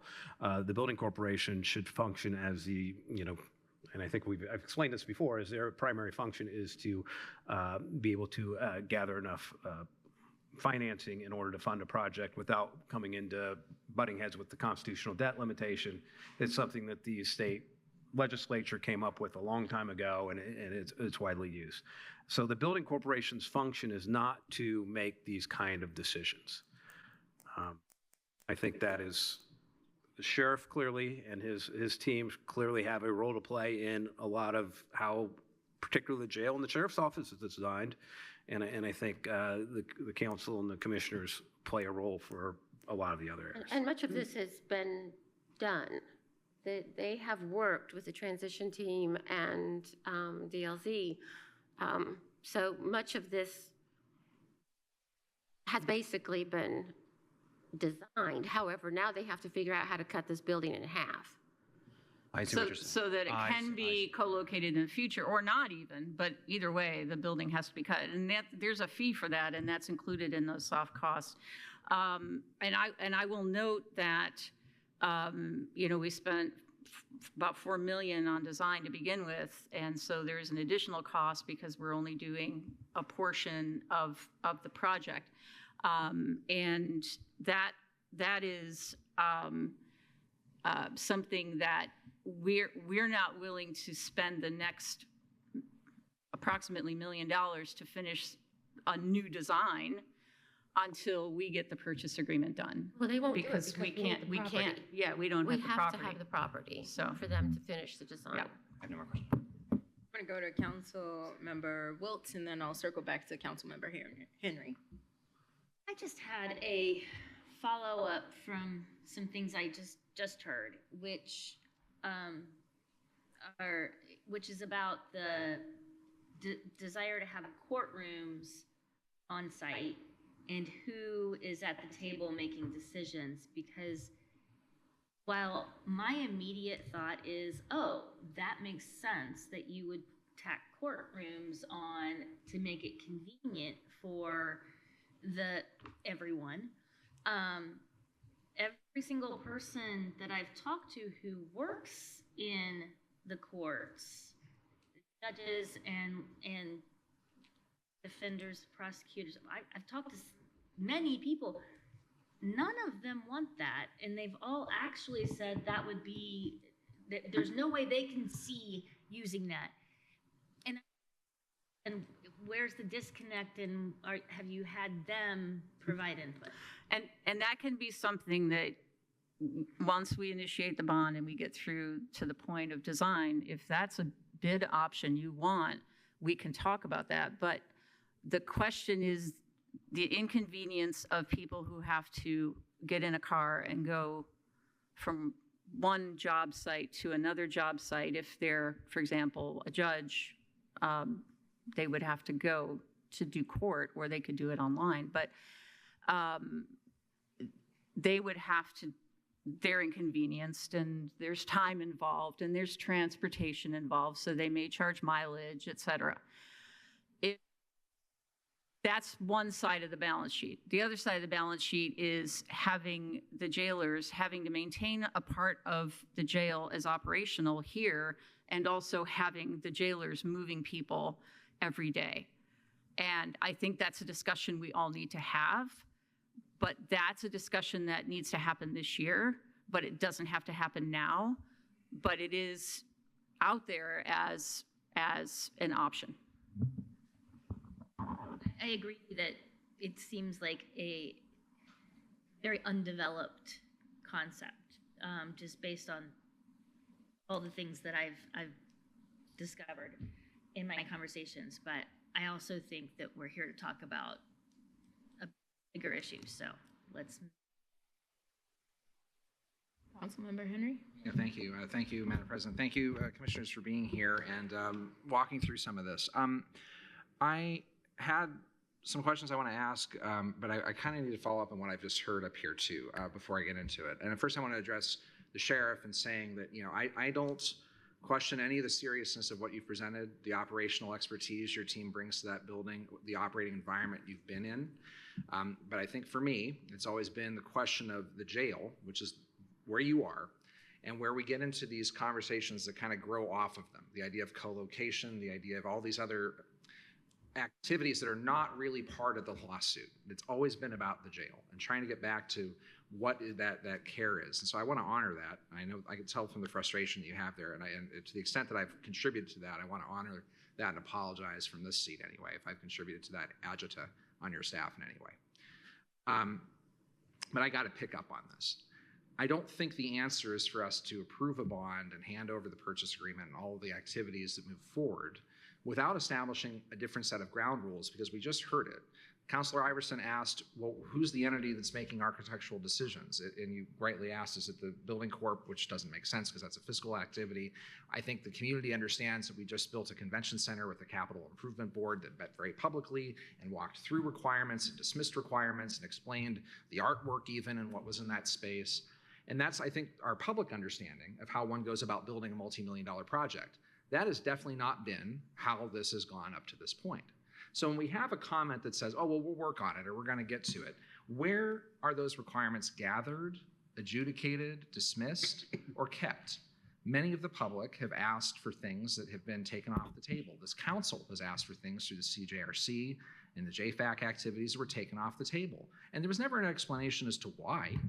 Kind of similarly, that we went through a process from January until now, where we were meeting behind closed doors. The council had suggested properties in the city, of which have never been made public. But we went through a process in some way. But I think I would need at least a guarantee that says, how are we, and maybe that's the question, how would you answer that to say, how can we do it differently so that we don't relive the same process where we agree to a purchase agreement and then a few months from now, once the design comes back and it's considerably more expensive, for whatever reasons there may be, that we end up right back reliving last fall. I mean, how are we going to do this differently to make sure the public and this body is very aware of the requirements we're keeping and the requirements we're getting rid of? You're the project manager, right? And I would say that in this instance, we have one of the largest projects I've ever been involved with, even though it's been cut in half essentially. And I've been involved in quite a few in my time in county government. And the process is, and as it should be, because initiating the bond is one thing, and I know that July date is in there from our bond council. It's not something we made up. And I think between July and December, and I know you have budget hearings in between there, but we have to talk through, we're going to have to talk through what amount we're bonding for. And if we're talking about what amount we're bonding for, we're talking about what's included and what's not, and what our hopes are. If you talk to those same judges, prosecutor, public defender, clerk's employees, you're going to hear that they want co-location, right? That's what you hear. We can't do it thanks to the legislature, right? But that's the bonding process. And Jeff, can you correct me if I'm wrong on any of that, or add anything if you need to? I think I might add a little bit. I think the bonding process would kick off in July, but until the bond is finalized, which would likely be in November-ish, I don't remember the time off my head, the amount of the bond isn't set, right? And so part of your question is, it got out of control, it changed, I guess I have a little different perception, but that's fine, right?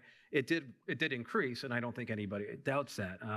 But the question is, how does the council, and their role is to set the budget, and so the budget gets set when, in this case, when the bond is approved, but we can't design to the approval without having some idea of what the budget you anticipate the budget to be. Does that make sense? It does, except I would go as far as to say the budget needs to be more granular at this point, based on trusting but verifying the information that's been presented in this room up to this point. I appreciate that walkthrough, but it gets away from what I asked, which is when someone brings a requirement like whether or not an office needs to be co-located or not, it's the decision about that before the presentation of the product by DLZ to us to say, well, here's the design.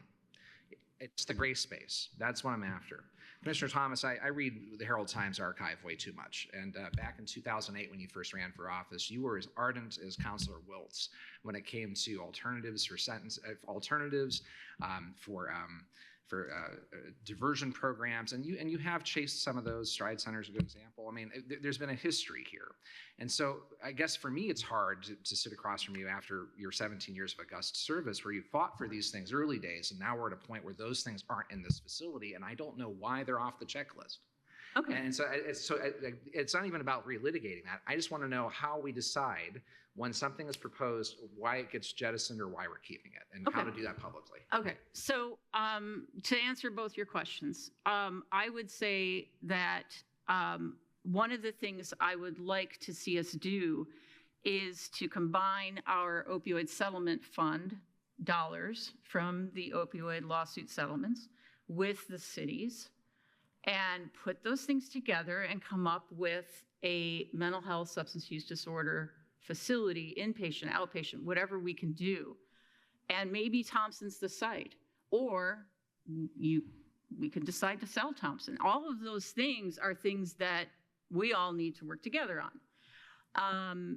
The other thing I will say is that we don't have granular information about what the design looks like at this moment. We had it, but we don't have it with the courts sort of lopped off the side of it.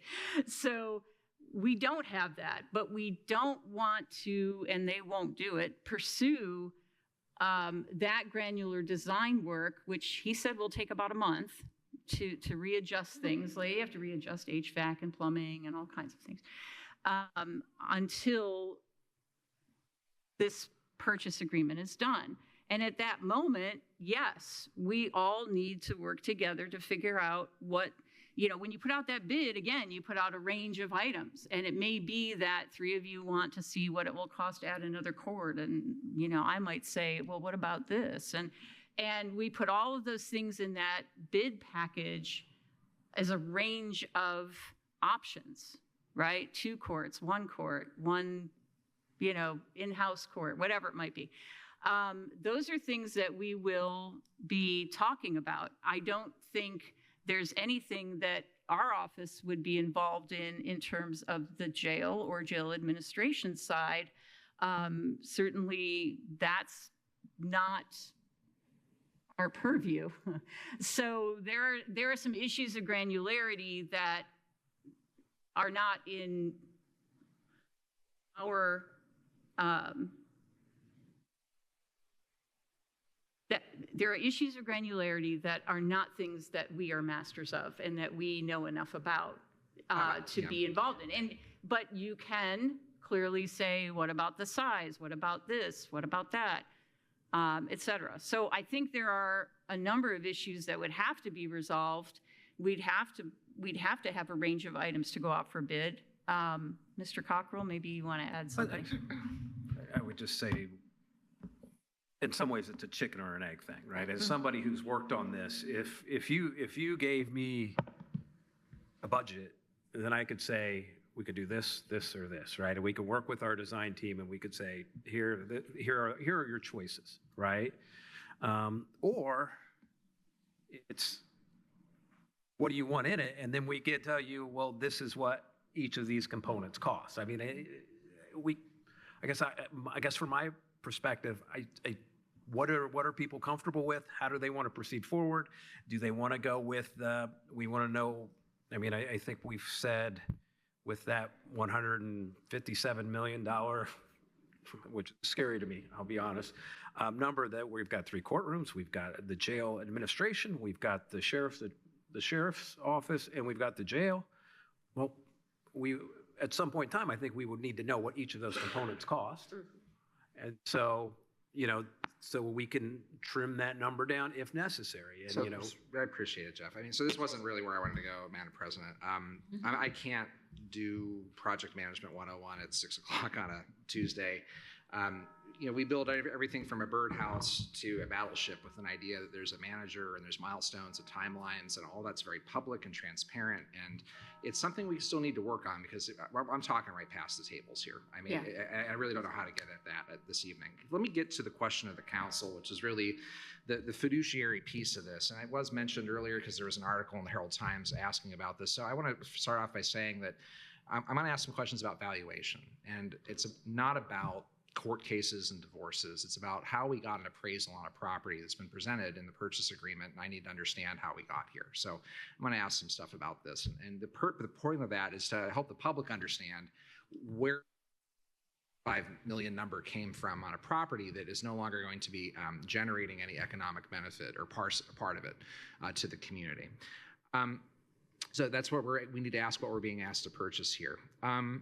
We had, and I appreciate that we've mentioned tonight, there were 2 appraisals. Those were offered to council. It's part of the resolution that we accept or at least entertain those or look at those. Those appraisals started, I believe, in 2024, late 24, and they were presented to the county in March and April of 25. I think that's the way I understand it from the sheet. One was March and one was April. Of last year. Does that sound right to Jeff? You're scowling at me, but Commissioner McGeer is it sounds shaking. late to me, honestly, because I think when the council approved the original purchase ordinance for North Park, I believe they approved it in October of 2024. So those appraisals would have occurred prior to that time. Okay, so we got appraisals are a year and a half or so stale, or at least understanding that. There's a really big thing that happened in that timeline between the 2 appraisals of the property, and this was the Advisio and the first appraisal group's assessment, and where we are now. And it happened in April of 25 when the Plan Commission in this room changed the PUD for some of the properties with Mr. Kreider to figure out how to simplify. I think that was the way it was put in the room, was simplify the PUD for the purpose of doing something with the balance of the property. In that room, I asked, and he was standing right there, I was about here in Plan Commission, I asked him, first of all, is this something you want to do? And it seemed like that was affirmative. And I also asked him, who initiated the question, which I never got an answer on, if that was a council or county-driven question to change the PUD, or if it was his desire to change the PUD based on the fact that the county was interested in purchasing that property again. That's neither here nor there tonight. What's important is the timeline, because the appraisal was done at a time when both the appraisals had said that the valuation was based on commercial, multifamily, mixed use. That was Advisio. The first appraisal group said commercial or mixed use. And so when they were appraising the property at 11.75 or whatever, it was looking at comps of what like property in the county would generate that economic benefit, right? It wasn't a governmental use of the property. So we made it a governmental use by rezoning to create a government center at the PUD, instead of, a lifestyle center where one would go out and buy, mall type things, which was the original vision under the comp plan. And that's where I'm having a hard time with understanding the current value. And that's why I said what I said in the paper. So my first question on this is, well, and maybe for the public to understand this a little bit better, what we're really talking about is the land out there isn't just dry land that has a price tag on it. There's future potential value in that property because your county government has invested TIF bonds in that to build out infrastructure, had done a planned urban development around it, thinking that someday the North Park property would generate a whole bunch of tax revenue, income, or property for the county as a major exit point off an interstate. Now, when we put a jail on that, that doesn't attract anybody.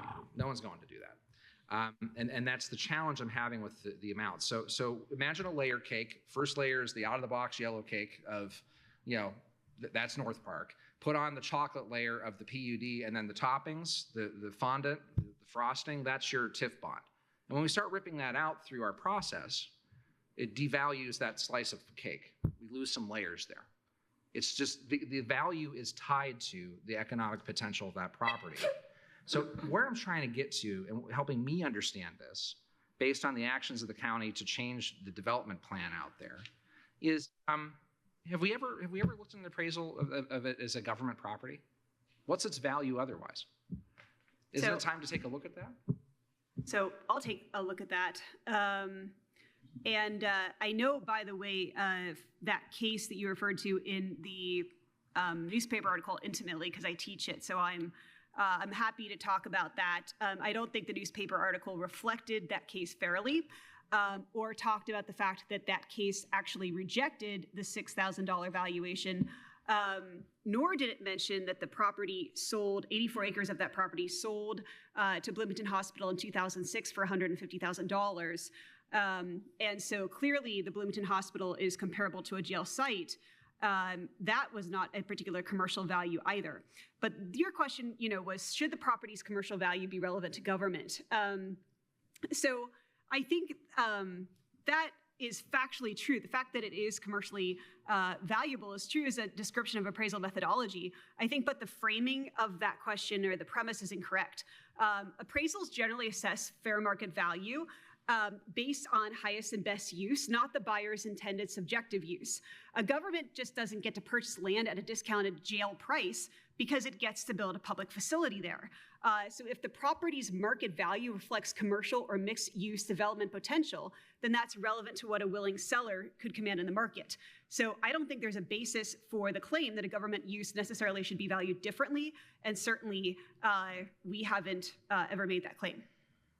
Well, okay, I appreciate that, and I appreciate the cases used in divorce law or family law. I'm not really concerned with that. Here's where I'm at, Commissioner Madeira, on it. The highest and best use, according to the two appraisals, was commercial and mixed use. Mm-hmm. By removing elements of the PUD that would have encouraged that development and instead said now it's governmental use and a conservation easement, and by Mr. Kreider's own words would not be used for density, but in fact park space. Building using TIF bonds to build a road in, I know I'm going to lose everybody in the room, but it's important to say, is to say originally the road was for the purpose of building commercial things on it, and so now we have a TIF bond that funded a road that will go to a park, a jail, and that value of the bond is now a question here too. So what I'm trying to get at is I appreciate the highest and best value use appraisal concept. I'm not denying that. But what can be built there today is very different than what was appraised in 23 and 20. Well, at the end of the day, we're stuck in the same position as any buyer would be, and we're stuck paying the same price. So if a Meyer wanted to go in there, we're stuck paying the same price as a Meyer would want to pay. And so we don't get a discount. There's no discounted price that the government gets, essentially, when they go in to buy a property. Right? We've removed value through the PUD. If that's not the same value anymore, we've removed, this is a, I'm going to can it here in a second. This is the question, is that the county's actions have taken value from that property. It's interesting to say, well, if it did go on the market and we did build a commercial or residential properties there, that's where the valuation is. The only other comp I can think of in the past 2 years would be the county taking into inventory the 400 acres of Huntington Farm, which was valued much lower and is on state routes, but it will not generate revenue, right? But so when I say, have we looked at other government use properties in the county? The valuation of that particular property is very different. It was a question worth raising. I'm concerned that we don't have an up-to-date understanding of the value of that property, but I've taken up a lot of time. I'll turn it over to I'll just say one more thing. I'll just say one more thing. On the 150,000 per acre in 2006 for Bloomington Hospital, that's a 46% increase if we're valuing this acreage at 219,000 in 2024. By any measure, Bloomington property values have appreciated far more than 46%. So let's by all means get another appraisal, and we'll see how much this property has appreciated today. Yeah, I'm no expert on it, though. I know Councilor Hogg has sold a few things in her life, so maybe she can. Yeah, I mean, that could happen. There could be another round of appraisals and the price goes up. It's not going to go down. The other thing is that there's nothing on this property now, and I do want to answer the question that was posed, because we get thrown questions and then, oh, don't worry about that. Mr. Kreider contracted with a developer and came up with a proposal for his revised PUD. The other thing I will say is that sometimes you put a Bloomington Hospital or a whole criminal, which our hope is in the future, justice center on a site, and it drives development as well. So there's two sides to that coin.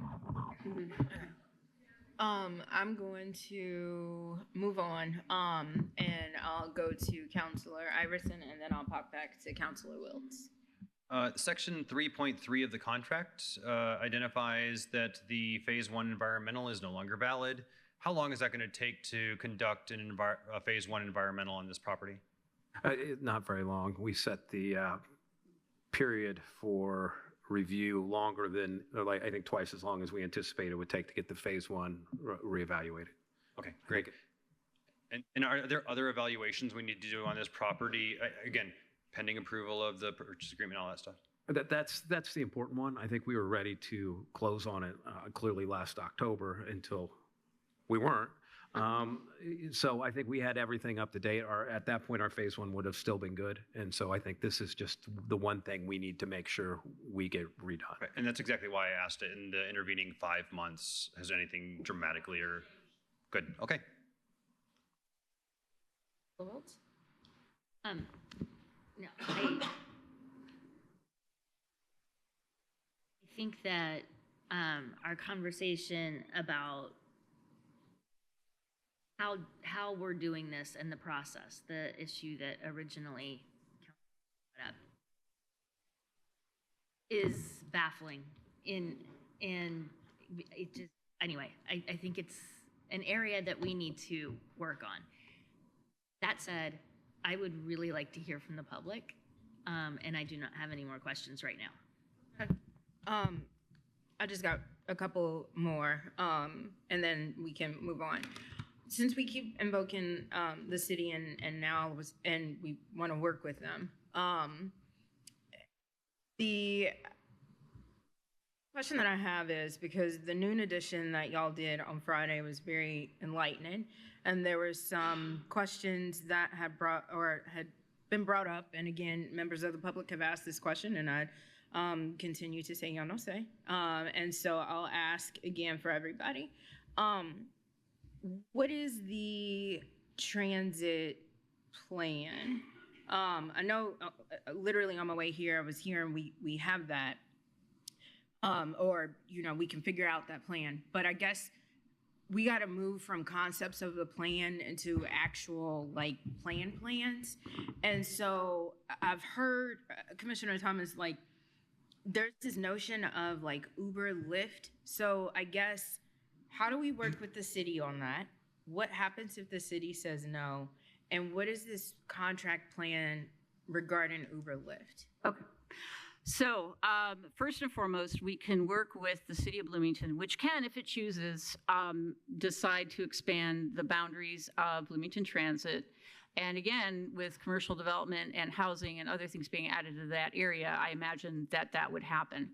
But we also have rural transit shadow service, which is the urbanized area, not the rural areas, which is served by USDA money, but this is the money that you all have allocated. We used ARPA money. We purchased buses not knowing how much it turned out we needed them. And you've paid for this in the past to provide that bus service, including Ellisville, which has not contributed any money. We've paid for it as the county. This year, fortunately, INDOT decided to pay for it, which has been awesome, and I hope they do it again next year. So we can add a route. We can add to what we're already doing, right? The Uber Lyft is mainly for when transit isn't running. We don't offer it now, as though magically everybody lives within 2 blocks of the jail. They do not.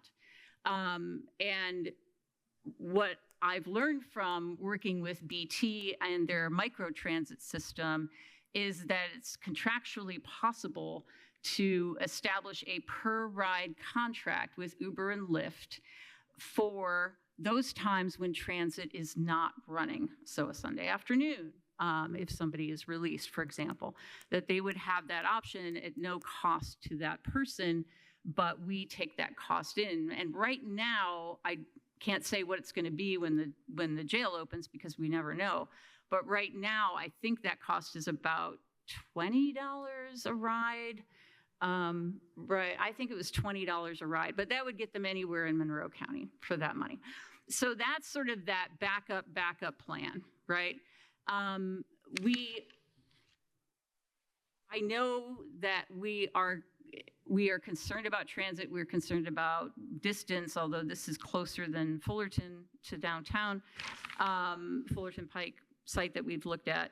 And I will say that, much like when we first talked about Fullerton, there was nothing there. There wasn't even a road there. There was an exit, but no roadway. And now look, there's a roadway. And what will come next? So you will see that other development will follow, and that will bring transit. It'll bring more activity. And if it doesn't, we will figure that out. That is a small problem compared to we need a new jail. And we figured out transit before, and we can do it again. And I think we should work with the city first and foremost on a route. But we know how much it costs because you all have agreed to the 13 line extension for this year, and that was pricey. And I imagine that would be a similar price point. In a few years, I don't know, but I would imagine that would be a similar price point. But we've worked with the city, Bloomington Transit, before. It can be done. So all of this is, we're not building a rocket ship, so it's not all that complicated, but we are taking it into consideration, and we are concerned about it. And I can leave that at that.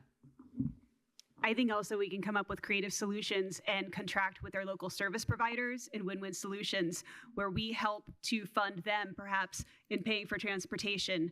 And that way we get people directly who need the services directly where they need to go instead of in a warm handoff, instead of relying on middlemen and transit. So I think that is actually what I would prefer to see. So, no, I know we're not building a rocket ship. However, we are asking taxpayers to help us fund this. I understand that's like the little potatoes, like the transportation route is like the small ideas. But again, I keep hearing concepts of a plan. And if you're asking the fiscal body to do something that will have consequences for decades plus to come, I feel like we gotta have a little bit more of an idea of a plan. That's what I'm saying. And transportation actually factors into this entire thing because as it stands right now, there's no dang on transportation that's back there. So like we have to look at all different things. Again, I know it's mentioned before in meetings before, council needs to stay in the lane or whatever the case is. Well, I am, And that's what we're trying to do here, because we're all trying to figure out how to pay for all of this. That's what I'm saying. So if we have, do we have any other? So I was just going to for a comment, and it'll be very brief. So in our April 2025 Plan Commission meeting, the only abstention on the change to the PUD came from the surveyor, Mr. Enright Randolph, who brought up these concerns about transit in April of 2025. So this is where I have a challenge, where we can speculate in public about plans, but then those speculations have to become a thing. So that's I'll just trust what I've heard in the room today as movement or ideas that could move forward. But that was 13 months ago. Let's leave it there. So I'll go to Councilor Hawk, and then I will, one second. I will go to Councilor Hawk, and then after Councilor Hawk, I do want to be respectful of public's time since they are here in person and virtually. So briefly, Commissioner Thomas, if you want to wrap it up, and then I'll go to Councilor Hawk. Right. I just want to say that I would not institute a bus service now to North Park. So to talk about a plan for transit is part of a timeline. You know what it costs for the county and the city to share a bus line. It's the 13 line, right? So you know that cost. You know what we're paying for rural transit services, for the shadow service that we're doing in the urbanized area, right? So all of those things are part of it. There's no bus at Fullerton. There's no bus that runs to Thompson right now. But we would certainly, we know it's important, but we know it's important, and we would make sure that there was. And if you want to see a plan for that, I would say I would like to see a purchase agreement first, because a plan can be made for any property, right? But I feel like we researched all these properties, we did our due diligence, we did our homework, we shared everything publicly with the council. Then the council said, no, let's do it all again. And we did it all again. We did it all again. We reviewed our homework that we'd already done. And to say that not having a bus going to a farm field right now is somehow detrimental to what can be done, I would say we can do it. And if you understand, and you do understand the fiscal costs of bus services, you do know it. I know it. Let's work on that next. And I also want to work on mental health and substance use disorder treatment. Yeah. So a lot to work on. Yeah, that was something that Kate Wilson and I actually talked about. All right, I'm gonna go. I really want to move to public comment now. Thanks. That's what I'm all about. Okay, I just wanted to make sure. Us, and all they've done is have to listen to us. Sure. I want to hear what they have to say. I do want to rebut a little bit about that transit, because there's 1.2 that we, when we start operating with income tax, we got 1.2 for county operations, we got 0.4 for fire or EMS, and we've got a 0.2 at the bottom that we could use for transit or for the library or for townships. Transit would love to see us do the whole 0.2 to them, but does that mean we don't help the library or any? And we can't even do the whole 0.2. We may have to cut it to 0.1 because we can only have 1.7 as a total. I'm not hearing that from anybody. Maybe they don't know. Maybe they think the sky's going to open up and drop money for transit. But I just think we need to know that. But please, let's listen to these good folks who take the time in their evening to talk with us. And as I know, they may all think that we're crazy, and that's okay, because we probably are after all this. So we will go on to public comment. There is a public comment sheet at the lectern here in the Nat U Hill room. If you are making a public comment, again, please, since we got a lot, keep it to 3 minutes. Once 3 minutes is up, all of the monitors around here will have a timer, TSD. Please make sure we have that. State your name for the record. I'll do 2 in the Nat U Hill room, and then I'll alternate between here and Teams. So if you have a hand raised via Teams, we'll call on you as well. I already see one that's already raised and like lightning round. Here we go. So again, if you want to make public comment, go ahead and start lining up so this can go on. And we already have our first one here. Again, state your name for the record and you'll have up to 3 minutes. Make sure you pull the microphone down. Thank you. My name is Cheryl Langdon. I'm a Monroe County taxpayer. I live on Vernal Pike. I was there at the meeting that was held with the commissioners, and they explained to us we were absolutely against it. We have one neighbor who would have ended up having her house literally sitting in the middle of this when they were proposing that. And it was a Ellettsville, Bloomington, Chamber of Commerce, backroom deal, didn't include us, and I spent my time, my money, and canvassed not just on the outside of Bloomington city limits, but on the other side, because they would be affected as well. So I covered both people that are just county and city taxpayers. We weren't happy with that. We weren't happy with how it was just kind of snuck in.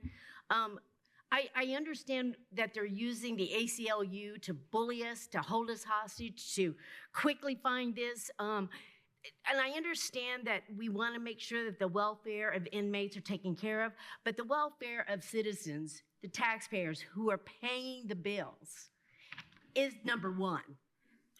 That's no ifs, ands, or buts there, because we are paying the bills. And having that jail where they were going to propose to do it, this Hail Mary at the last minute, would have brought a light pollution, noise pollution, traffic to neighborhoods right next to a park where kids play. So I think it's a lot more than just, the money and all of that. It's what that land is getting used for. So that was important about the value, how the zoning is done. We're literally a neighborhood of residents. So I wanted to point out that I feel that it's terrible that the ACLU is allowed to bully taxpayers to quickly make a decision. And that was it. Thank you. Thank you. All right. Next up here in the Nat Yeho room.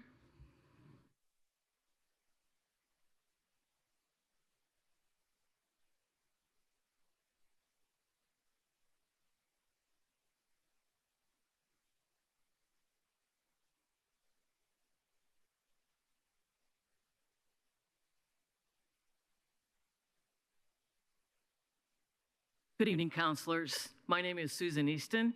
I'm a resident of the Stony Brook neighborhood, which I think you're aware of is adjacent to the proposed North Park site.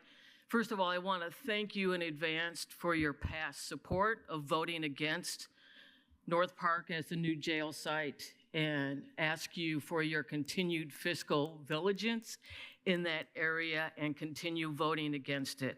I want to enter into the public record tonight an email that I sent to all of the county commissioners and this council group in early April. Dear Monroe County Board of Commissioners and Monroe County Council, we are writing to urge both parties to unify behind the Thompson PUD as the most viable, fiscally responsible, and humane site for the new Monroe County Jail. While we understand the commissioners' concerns regarding the unreasonable delay clause in the recent March 26th resolution, and we know there's been other resolutions besides the March 26th one, we believe the Thompson PUD offers the only path that reconciles the council's $118 million to $135 million budget with the modern constitutional care requirements that our community deserves. The Thompson PUD is the superior choice for 3 primary reasons. First, fiscal stability.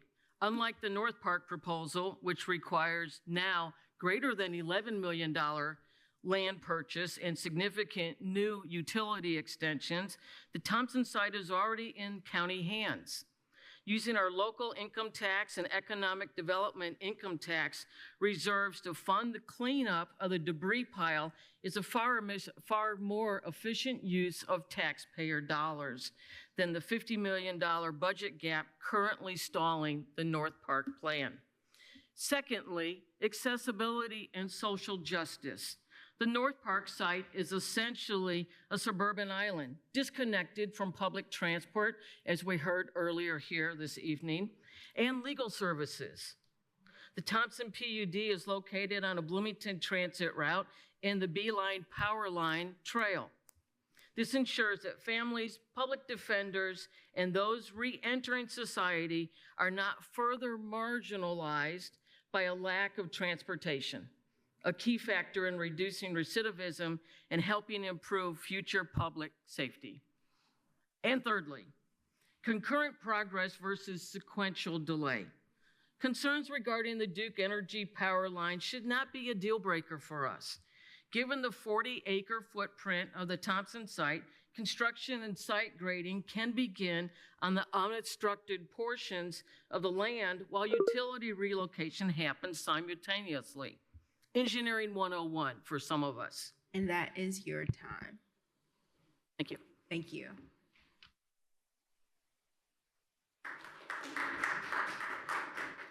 All right, next up I'll go to the two individuals on team, and then I'll kick it back to here in the Nat U Hill room. So again, the screen name Richard Garza. If you are able to unmute, again, state your name for the record, and you'll have up to 3 minutes. Hello, everybody. Can you guys hear me? Yes. Wonderful. My name is Richard Garza, and I worked in the Justice Center last summer, and I am here to implore the council to approve this purchase agreement. It is incredibly irresponsible and not caring to deny this. Enough is enough. It's been almost 20 years. There are people who are working in harsh conditions. There are people who have to live there in harsh conditions.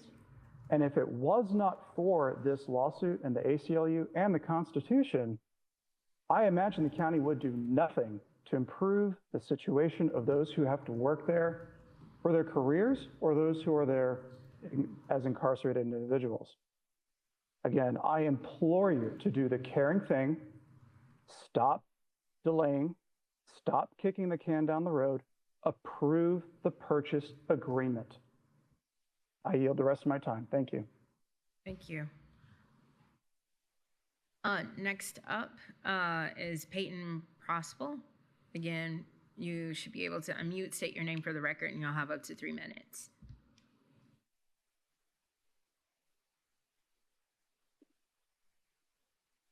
Okay. First, I want to thank you for the opportunity to share a comment today. My name is Peyton Prospel, and I'm a staff member at New Leaf New Life. I am the Read to Me program coordinator, and I facilitate the reentry class at the Monroe County Jail with help from volunteers. Read to Me is a program where incarcerated individuals are able to connect with their children through reading. I interact with many different people, and Read to Me becomes a staple for many when it comes to staying connected with their family and looking forward to their reentry. When working closely with incarcerated individuals, I see how eager people are to discuss resources and coordination with their reentry. I also see how reentry planning is already a struggle for many. They deal with different types of discouragement, whether that be due to the uncertainty about when they'll be released, where they're going to go, and how they're going to get there. It takes a community to help someone support someone with their reentry. By having a jail built in North Park, it complicates their access and can lead to more discouragement for them to have a successful reentry. It also makes it harder for them to be able to access community resources to support them during their release. I stand with New Leaf New Life in the stance of being opposed to the building of the North Park Jail. Thank you for your time. Thank you. All right. Next up, we'll go to here in the Nat U Hill room. Again, if there's other people that have their hand or would like to make public comment on teams, go ahead and raise your hand. Hi, my name is Heather Bland. I appreciate the opportunity to speak tonight. I'm representing New Leaf, New Life, and work closely with individuals impacted by incarceration, substance use, mental health challenges, and reentry into our community. We stand opposed to the new jail at North Park because we believe we're being asked to invest millions of dollars into a system that addresses the symptom rather than the root causes of incarceration. One of the biggest concerns of North Park location is lack of access to resources. When people are incarcerated far away from treatment providers, social services, transportation routes, attorneys, family support, and community programs, it becomes even harder for them to successfully reintegrate into society. Isolation does not improve outcomes, connection does. We already know that many people entering our jail system are struggling with untreated mental health conditions, substance use disorders, poverty, homelessness, and trauma. Expanding a jail without equally expanding meaningful treatment and prevention services risks continuing a cycle that's failed people for way too long. Imagine what would happen if even a portion of the funding for this project were directed towards solutions that actually reduce incarceration in the first place. We could invest in addiction treatment, mental health care, supportive housing, transportation assistance, workforce development, crisis responsive teams, and reentry services. These are the kind of investments that create safer communities long term. As someone who works directly with people returning from incarceration, I can tell you that stability and support are what reduce recidivism, not building a bigger, larger, newer facility. A jail should never come before the primary response to unmet social and behavioral health needs. If we truly want to improve public safety, we must prioritize rehabilitation, treatment, and prevention over the expansion of incarceration. I ask the council to carefully consider whether this project reflects the future we want for our community. We have an opportunity to invest in people instead of investing primarily in confinement. I hope we choose solutions that strengthen lives, strengthen families, and strengthen our community as a whole. Thank you for your time. Thank you.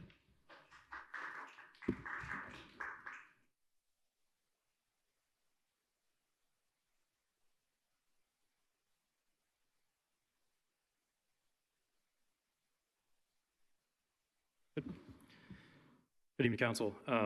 Eric Spoonmore. I've been here before to talk to you about what I thought some of the human consequences were for putting a jail at North Park. Now tonight, I want to talk about some of the numbers behind that. And I know Commissioner Thomas mentioned she didn't have specific numbers, but I do have specific numbers that I want to present to you all because I know you all care about numbers. So the proposed purchase price is approximately $11.3 million for 52 acres, or about $219,000 per acre. The figure deserves serious scrutiny before the County Council commits taxpayer dollars to this purchase. When we look at other Indiana counties who have recently moved forward with jail or justice center projects, the comparison is striking. Allen County, which faced a similar ACLU case, purchased approximately 140 acres for its new jail site for $6.3 million, or about $45,000 per acre. That property also included a large existing building on it. Marion County in Indianapolis acquired approximately 140 acres for its community justice campus for $4.2 million, or about $30,000 per acre. Vigo County, which also faced a similar ACLU case, moved forward with land for its jail project at approximately $900,000 for around 22 acres, or roughly $41,000 per acre. So the question for taxpayers is straightforward. Why were Allen County, Marion County, and Vigo County able to acquire land for jail or justice center projects at roughly $30,000 to $45,000 per acre, while Monroe County is being asked to pay approximately $219,000 per acre? That's about 5 to 7 times more expensive per acre than those comparable Indiana jail land purchases. For families in Monroe County, the median household income is approximately $66,000. That's what an entire household lives on for a year. Under this proposal, the county would spend the equivalent of more than 3 years of median household income for each acre of dirt. And that's exactly why this decision deserves more scrutiny. At a time when residents and workers are struggling with housing costs, taxes, childcare, utilities, and everyday affordability, it's difficult to justify paying a land price that appears dramatically higher than what other Indiana counties paid for comparable jail projects. And I understand that Monroe County has unique challenges, But the common refrain that Monroe County is unique cannot become the default explanation for why everything here always seems to cost more for our people. At some point, local leaders have to push back on that pattern and demand clear justification. Every unnecessary dollar spent on land is a dollar that cannot go toward public safety, mental health services, substance use treatment, staffing, infrastructure, housing, or economic development. So given the scale of this project, I respectfully urge the council to take the time needed to ensure taxpayers are not being asked to absorb an unavoidable cost. Please insist on stronger justification before approving this purchase and make sure Monroe County is not once again accepting a cost that other communities somehow manage to avoid. Thank you. Thank you.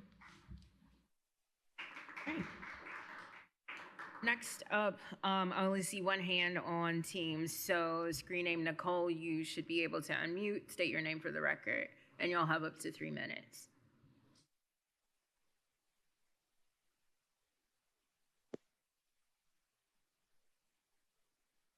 Hi, I'm Nicole Myers, and I just am wanting to ask the council again to vote no on North Park. I don't know a lot about how local government works, but I'm actually surprised that you guys can be asked to vote again on the same thing when it seemed like it was decided back in October. So I just hope that you'll vote no again today.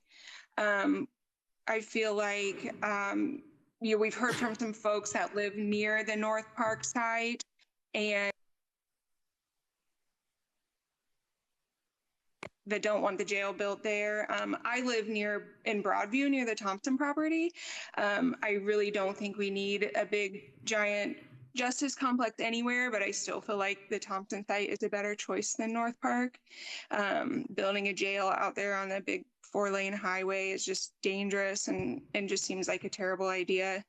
So, and also just the idea that in general, Bloomington's been working toward more density, which is just good for the community in lots of ways. I feel like this sprawling justice complex is just the opposite of what we've been moving towards in so many ways. So just asking that that you vote no on this and that we can look at something different. Thank you. Thank you. Okay. Are there any other members of the public on Teams that would like to speak? Again, raise your hands. Seeing none as of now, we'll go ahead and move back to, before we move back here, we just got a hand that popped up. So Robert Freeman Day, again, state your name for the record. You'll have up to 3 minutes, but you'll also need to unmute first.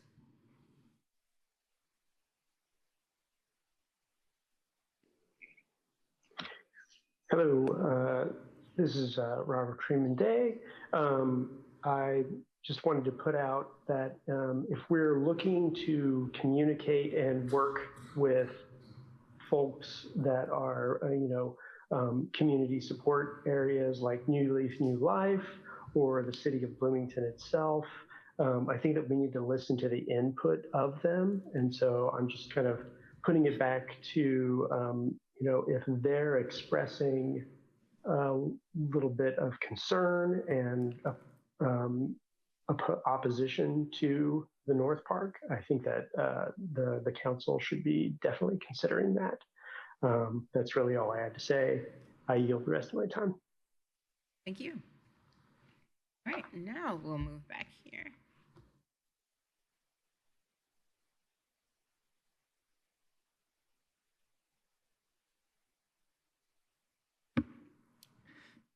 Good evening, Council. I thank you for the opportunity to speak and also for wanting to involve the public. I have 5 points that I'd like to make, so I'm going to try and make this quickly. First, I want to begin by responding to some of Commissioner Medua's comments regarding what the state legislature could do with these potential new Republican Trump candidates. I think it's inappropriate to try and state what a legislator and a lawmaker is going to do when they haven't even won a general election, because running on a platform and actually doing something in office are two different things, and I think it's important that we recognize that. And then secondly, to Commissioner Modillo, when she said it's irresponsible if we do something, I believe that this is one of the least fiscally responsible things the council could do. So I would just respectfully disagree with that claim completely. And to my second point, I now like to respond to some of Commissioner Thomas's comments.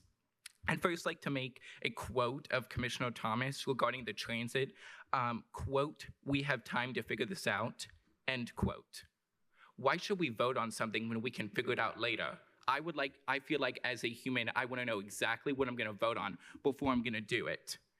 When I thank many council members that asked about the transit, and I wasn't able to get any response. And regarding at one point when Commissioner Thomas brought up the idea of this being a farmland bus route, logically, if we were to do this North Park, which I am no way stating we should, we wouldn't have a bus route that would go solely from downtown, say the bus transit center, to North Park and then come back. That makes sense to absolutely nobody. I will say on my way here, I was going from 10th Street to the courthouse. I was late to the meeting because I couldn't get a bus that got me there on time. Logically, we would not have a bus route with a single location. And furthermore, while we can get a bus route out there, we have bus route 13, it is just not logical. And then I would also like to thank and further restate a point that Councilor Henry made when Commissioner Thomas has been in county government virtually the entire time that this lawsuit has been done. I still don't know what has been done to say that, oh, we had COVID and we had these other problems. The lawsuit still remained during COVID and we didn't do anything. I'm gonna have to speed it up here, I'm running out of time. Thirdly, I would just like to say that this location just sucks. And I would also like to add that government is about collaboration. I heard many commissioners say this, but then why are we going to vote on the exact same thing twice? I haven't seen any differences. Fourthly, very quickly, I would like to thank Councilor Wiltz's thoughts about co-location. And that if the people that work there don't want it, why are we doing it? And then fifth, very quickly, in regards to the city and Commissioner Thomas's thoughts there, we have a new mayor and 5 out of the 9 city council members were new after the 2023 elections. So that's a new thought. You can hear more from me later. Thank you, council. You did well, thank you. Can you please state your name for the record? Yes. Oh, yes, Caden Smith, sorry. Okay. Thank you.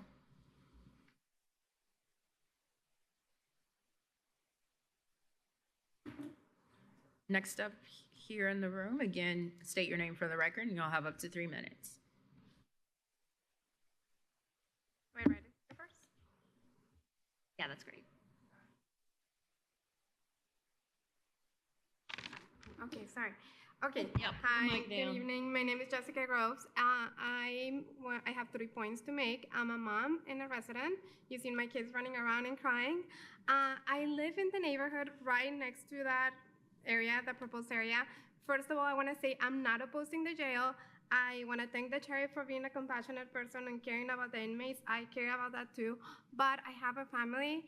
Our neighborhood, have you driven through our neighborhoods? There's kids running around. We have block parties. We have Easter egg hunts. We walk at night. I don't even lock my car. We live in this safe neighborhood. You just seen how many kids we have. Only in our cul-de-sac, we have like 30 kids. And we're always playing outside. We save so much money to buy our house. We put in a pool this year. And now doing this is gonna affect my property value. Now, I'm not gonna be able to sell my house. If I ever wanna sell my house, that's our biggest investment. So I feel like, and my third point is $200 million. Like, that, someone making $60,000 a year will have to work 4,000 years or 3,000 years to make that money. And we're just talking about like, oh, we'll see, I don't know.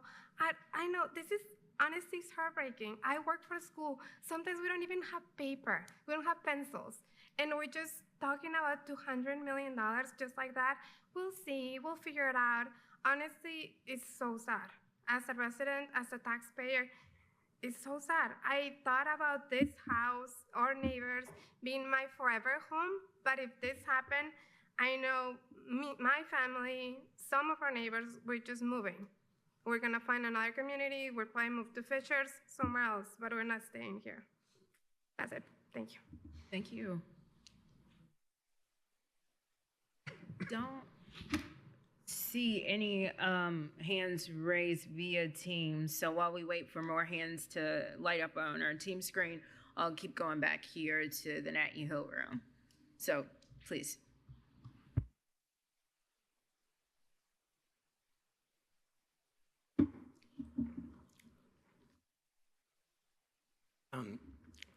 I have a special request. I'm not able to see the countdown of the 3 minutes. Is there any way that Jeff McKinnon always was so kind to turn his computer around?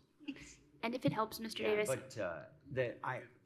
But I'm addressing all of you council members. I don't want to be turned head like this. Do you want me to give you like a 30-second warning? Tell me when you want me to tell me your time is almost up. 1 minute and then 30 seconds. 1 minute and 30 seconds. Yeah, thank you. Okay.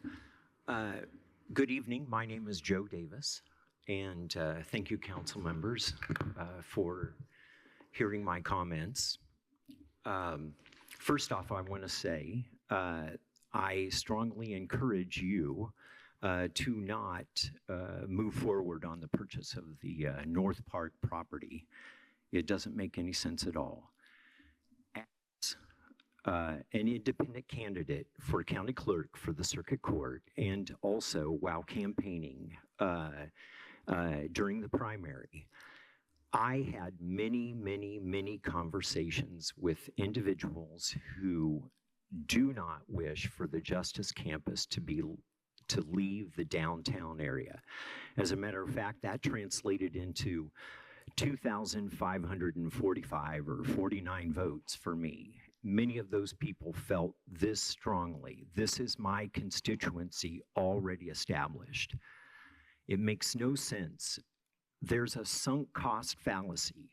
You know, like, we should not throw more money, bad money, at this project, at this architectural design that came from Sprawl State, an architectural firm that devalues the cost of the land because they come from Arizona or the Southwest, where land is dirt cheap. Okay, it makes no sense. We have the possibility of developing something, keeping the jail, the Justice Center, still downtown. The ideal spot would have been where the expansion of the convention center is happening right now. And if you ask me, that frame would be a great start to a new jail. But right next door or close by is the Hopewell area where the former hospital site was. The least buildable site right now for those homes is the one where the actual hospital was on top of the hill. You have 1 minute remaining. This is a very logical place for the Justice Campus to be built. There's already a parking garage. It is shovel ready. There is no need to put in a water treatment plant. It's already hooked up to the sewer. All the infrastructure is in place. The city of Bloomington is responsible primarily for the individuals who are being housed in the jail. They offend in the city of Bloomington. It's not the county people who are doing it, it's the people in the city. So the city should pony up. There could be a land swap, which could take place, and then the county could use that property to build a multi-story jail. This could be the jail on the bottom, the courts on the second level, with ramps to be able to get the individuals up just in case their elevators would break. There could be community justice above. Above that, even there could be an exercise yard where those inmates could look out over the city of Bloomington and be inspired to get their act together and get out of there. So please do not go forward with this. We have the opportunity to find something in town that is going to serve us better. Thank you very much for considering these comments. Again, please do not move forward on this purchase. Thank you. Thank you.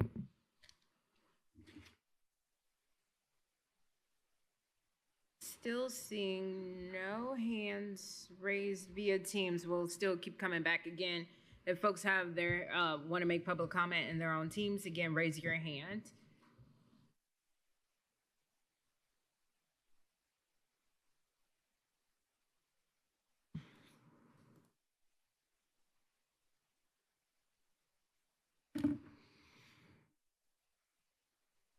Good evening. My name is Seth Muchler. I'm a resident of Monroe County. I know many, and I think I know all. Yeah, I know all of you. You know that I like my prepared remarks, but I'm going to try to speak from the heart today. I know I have said to you before that I do not envy all of you. You have hard jobs. You have to make hard decisions, and even on the easiest day, your job is hard. And I know this is not an easy day. There are a lot of factors here.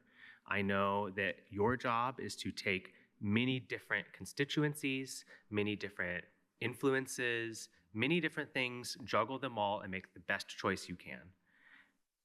I also know that we elected you to do that and to do the hard thing and to make the right choice.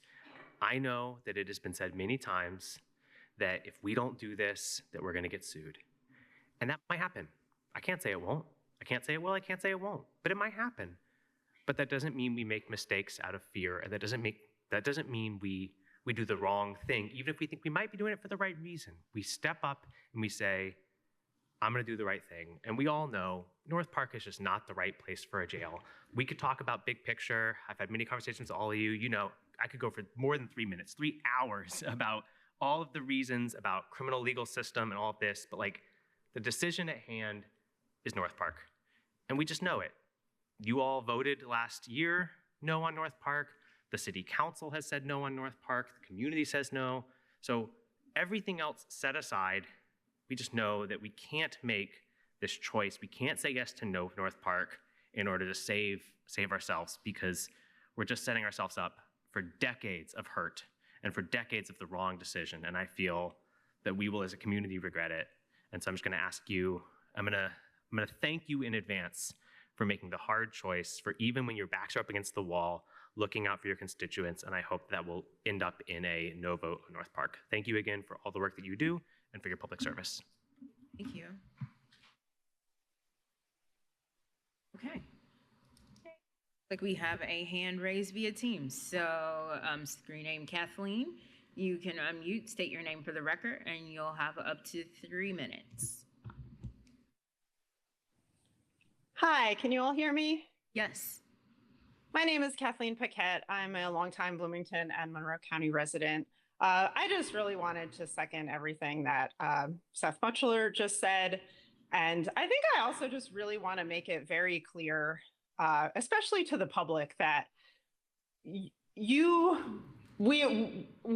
have all talked at length and heard a lot about all of the reasons that North Park is a bad location.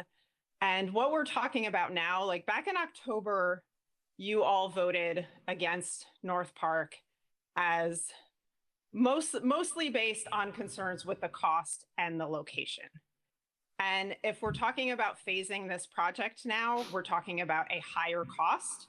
So what you all voted against in October was the cost and the location. And now we're looking at the same location at a higher cost. So to me, the choice here seems obvious, but I also really want to, like Seth said, I know that you all have like such difficult jobs, and this is a really hard thing, and the threat of a lawsuit is really scary. But yeah, I also just really want to second that we shouldn't make these decisions out of fear of what might happen in a way that's going to deeply, deeply affect our community for decades to come. And I would really like to see more finances invested in things that actually make our community better rather than a larger jail. Thank you so much. I appreciate your time and work. Thank you. Next up, we'll come to back to the lectern here in the room.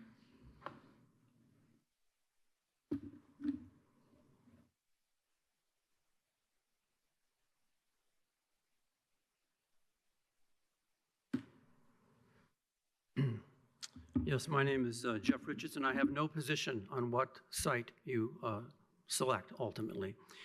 I just want to just clarify, as I did last time when I briefly spoke to you, ACLU is not the enemy. They are not the Antichrist. They did not cause this to happen. And President Crosley, I'm glad you, although it's well known, I'm glad you asked for that repetition. How did we get here? Some of you may remember, Marty, you're from my generation, Jamie Murphy, who was a big presence back in the 60s and 70s. And she talked about againers. I'm against this, I'm against that, I'm against this. We have a lot of people against certain things over the past 17 years. And only recently now is it some clarity around what we're for. But that's how we got there, a lot of againers. And we've got to somehow turn that around. I was encouraged by the photo that went around with you, President Crosley, Isaac Azare, President of City Council, Julie Thomas, of course, who we all know, and Mayor Thompson. And I sent it around to many, many people, and I said, hope abounds. And so I'm curious to know, this is a question for you folks, what happened? What is happening between meetings? What is the plan? We know what a lot of people are against, and I appreciate that. And I've been against a number of things, but I also feel in my life, I've tried to also come up with a solution, like a plan, or at least a pathway to a plan. So my plea, once again, is what is happening between meetings? What is the plan? What is the plan for the plan? And how can we best move forward? Working with the commissioners, working with the mayor, working with the city council to get this done. Again, it bears repeating, I think, when I'm going to my plea again is we can do this, and I hope that you folks come up with a plan sooner rather than later. And thank you for your hard work. And I would echo what the young man just said earlier. This is what we hire you to do. These are complex, multi-layered problems, but that's why you're elected, and I wish you all the best moving forward. Thank you so much. Thank you. Next up in the room, again, sign your name, state your name. For the record, you'll have up to 3 minutes.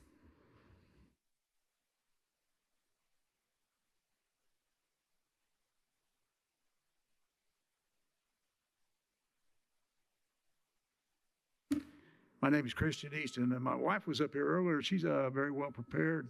I'm not. I wasn't going to say anything, but I've sat here and listened to a lot of rhetoric, just things that are going on. It doesn't sound like there's been a really good plan for years. That's just my opinion. I started out in law enforcement in 1970 after I got home from the Army. I can remember the old building down on South Walnut Street. It had been down there since the turn of the century. They were still using it. We maintained it. It was cleaned up every day. We took care of the building. Right next door was a jail. They took care of that building forever.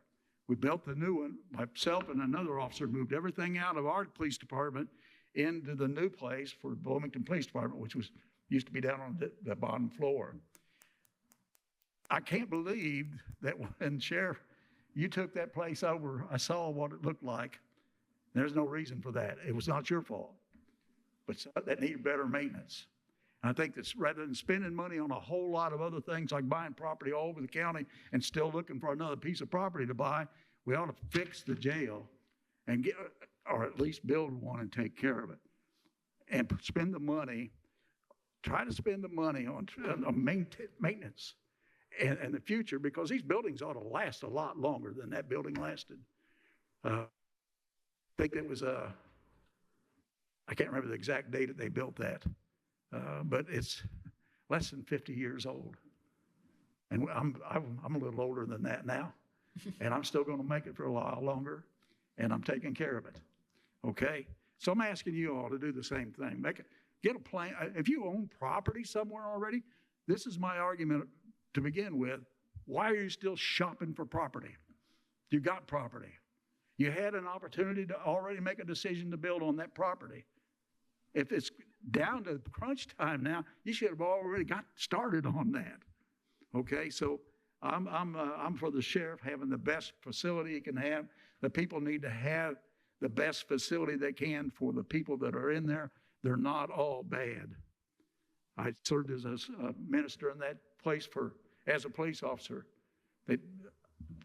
I would go in and do Sunday night services there, prisons and stuff. I've met a lot of good people, a lot of good people. I met some really bad people. They need all of the courts and all the things that need to be in that facility need to be there and not taking everybody on a tour all over your community, because these guys are at a greater risk when they hit the Sally Port and are transferring criminals in and out. And that's where the accidents happen. That's where the attacks happen. And if we can just keep this design that was here in Bloomington was a great design. And they researched it very much before they built it. They just needed a little better maintenance. So that's my take on it. That's my recommendation. Thank you. Thank you. Great. Still, again, raise your hand via Teams. I'm going to go back to the room here. So again, if you're on Teams, please raise your hand.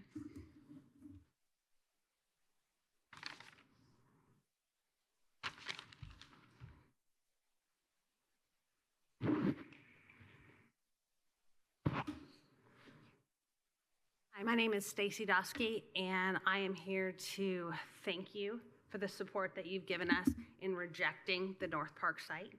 I am begging you to please continue to hold fast to that decision and to support the community. I feel that it is an injustice, one, that you're having to go through this again with the public and have another vote and all of this, to have commissioners tell you that we have to do this. I don't understand how something can be done backdoor or whatever, under the carpet, all of a sudden it's going to be pushed through without the public being involved in that. That's not my understanding of the way government works. I will say, regarding the jail, I feel for the inmates there, the employees who work there. They should not have to work in those types of conditions. Back to what Chris was saying, take the money, invest in what you have, do maintenance. We can't just buy things and let it go. We have to continue to invest in the positions and the properties, what we have, spend the money wisely the way most people would. Don't just buy a house and get rid of it when needs a new roof and go do something else. Remediate the mold, do those types of things. Spend the money the best. We don't have a community that has a lot of money. We just don't.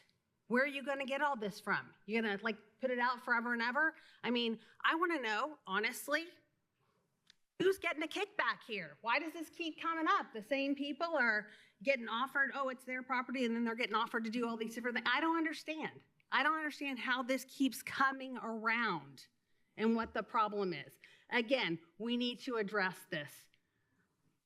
We need to address the jail. It needs to be taken care of.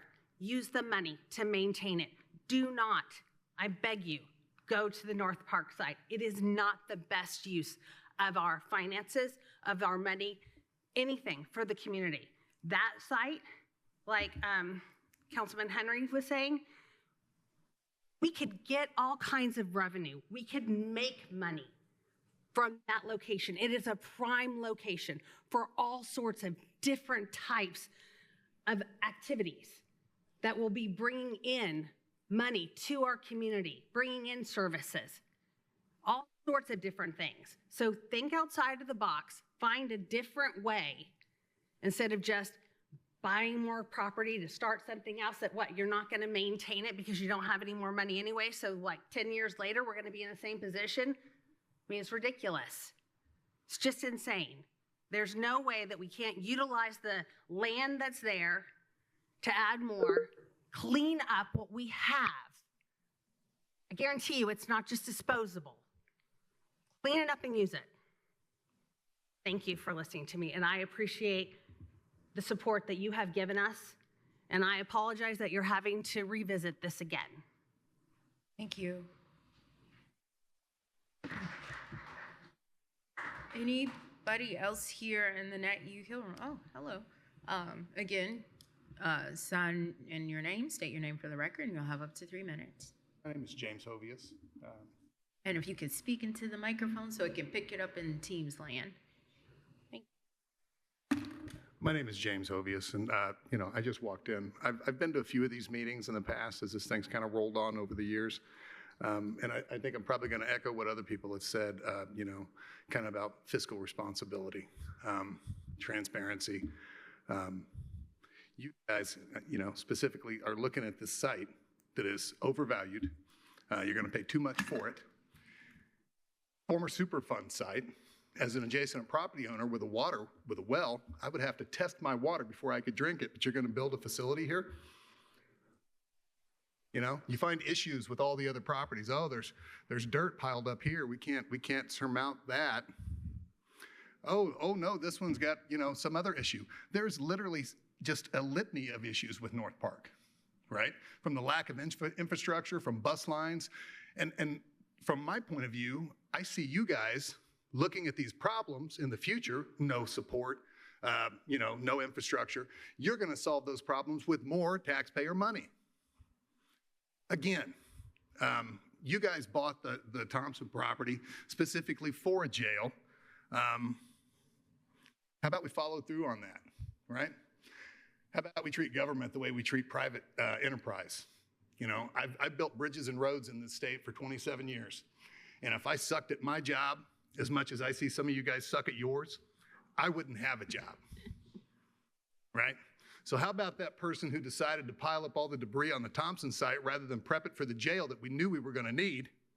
How about that person gets their walking papers and clean it up and build it where it goes, where it's supposed to go? That's it. Thank you. Very much. All right, next up in the room.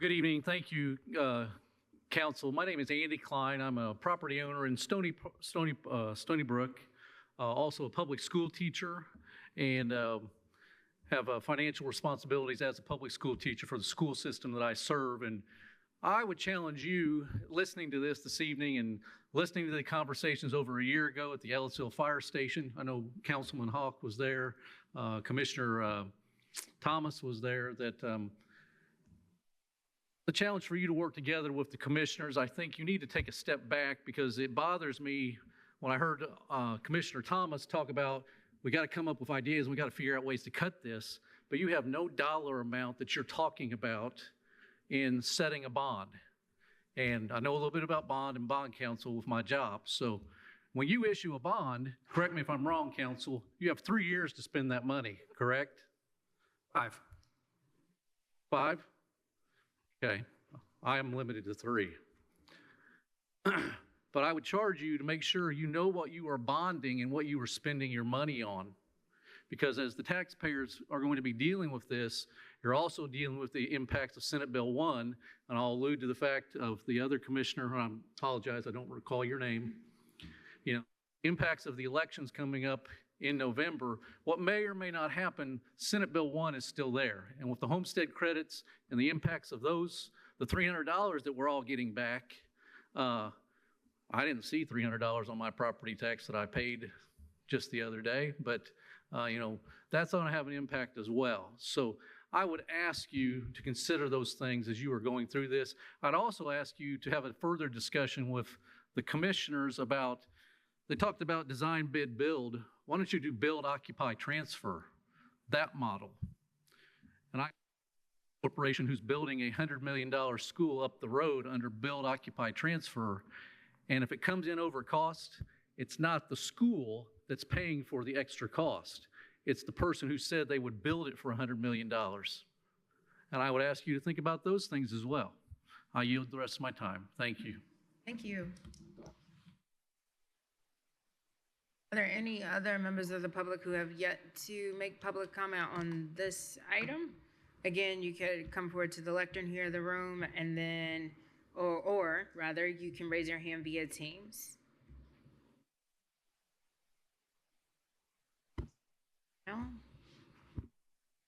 All right, last call via Teams. Seeing none, and last call in the room. Oh, sorry, I just saw a hand go up. Okay, screen name Matt Jacobs, state your name for the record, and you'll have up to 3 minutes. And then you also need to unmute. Sorry.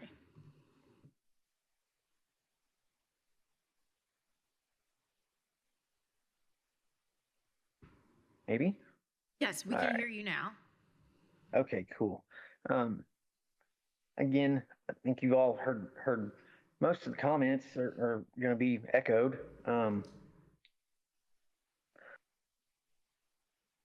Here we are, almost 20 years into this, and the $219,000 an acre. I don't know, has there been any kind of a study done about maybe moving the courtrooms back to the original courthouse and expanding the jail where it's at and renovating that to see what that cost is? And then, I understand there's still potentially a transportation issue to get prisoners across the street, but there's several options for that. I mean, we're building the Skyway right now for the convention center. Sure, that could be an option. And then so just down the road from there was industrial commercial property that,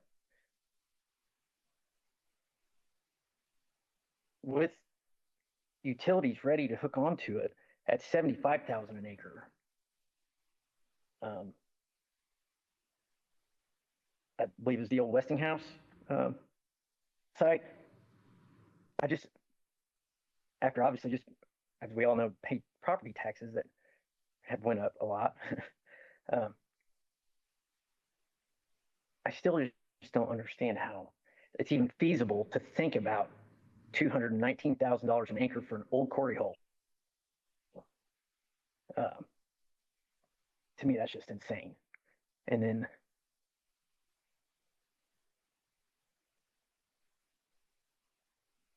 I think, as I look at attendance here, I think that there's maybe some council members that are not there this evening, but I just think it's important that as elected officials that everybody stays transparent and stays, when you're making the laws, you're still not above them. And then also, I do want to thank the sheriff. He is a very compassionate person, and this mess should have already been handled before he was ever elected, and it's really unfortunate that he's having to deal with it, and all of our law enforcement. I know just a few weeks ago was a crazy weekend, but that's really all I have. It's just, if it was your money in your bank account, would you spend $219,000 an acre?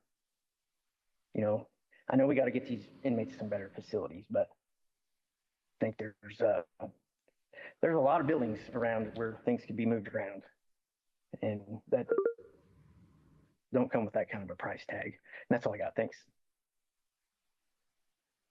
All right. Thank you very much. Looks like we got another hand raised via Teams. Curtis Cummins, you should be able to unmute, officially state your name for the record, and you'll have up to 3 minutes. Yes, good evening.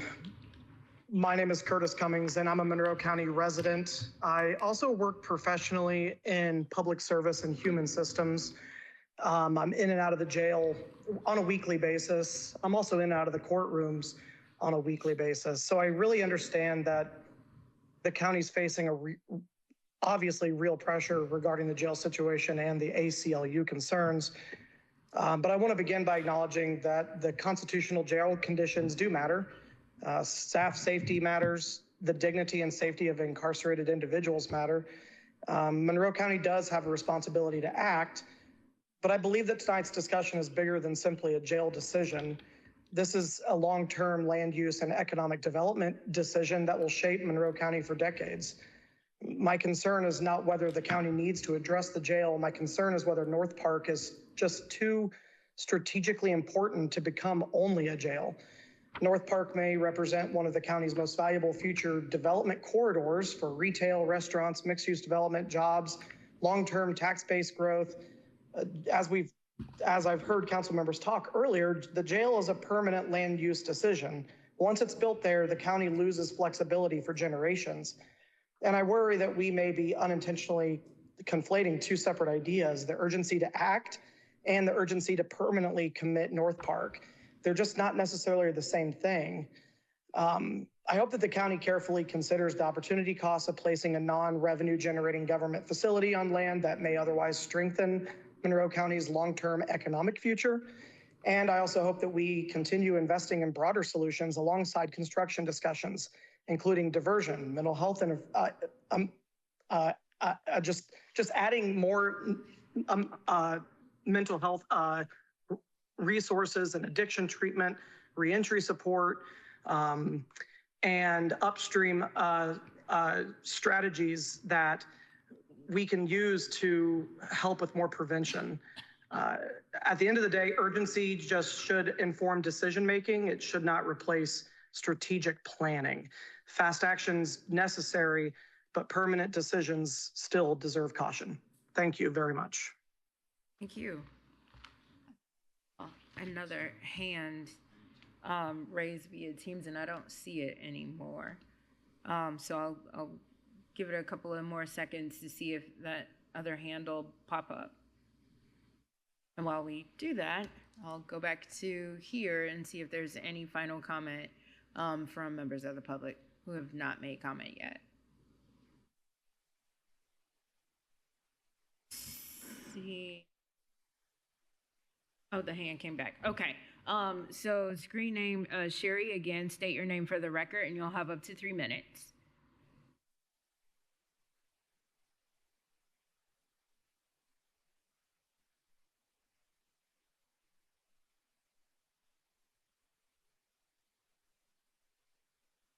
Sherry, you'll need to unmute. Okay. Hello, my name is Sherry Morris. Can you hear me?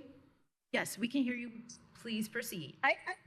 I really am no expert in buildings by any stretch. I do work for the county, and I simply have a couple of thoughts to share.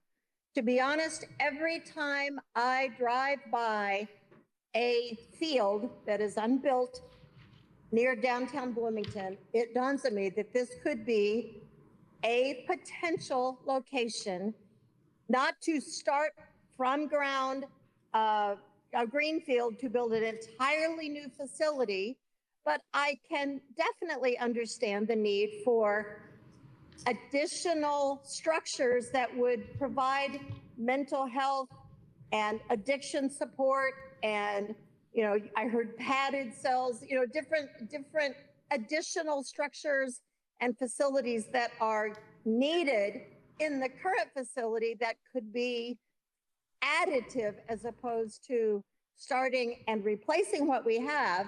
I say, why don't we use the money, keep what we have, and build, maybe it's Hopewell, maybe it's reconfiguring the Curry building, maybe it's the old Johnson Hardware building, the old health center, the fields around the trades district. I don't know where, but there are options. And then we can build what we need to add the services that are required. And I also appreciated two things: how Mr. Spoonmore did a comparative analysis, and we were woefully out of line with other communities financially with building structures. And I also appreciated the sheriff's comment that where it is isn't important, we just need the facilities. But I don't know why we need to rebuild everything we have to add these extra facilities.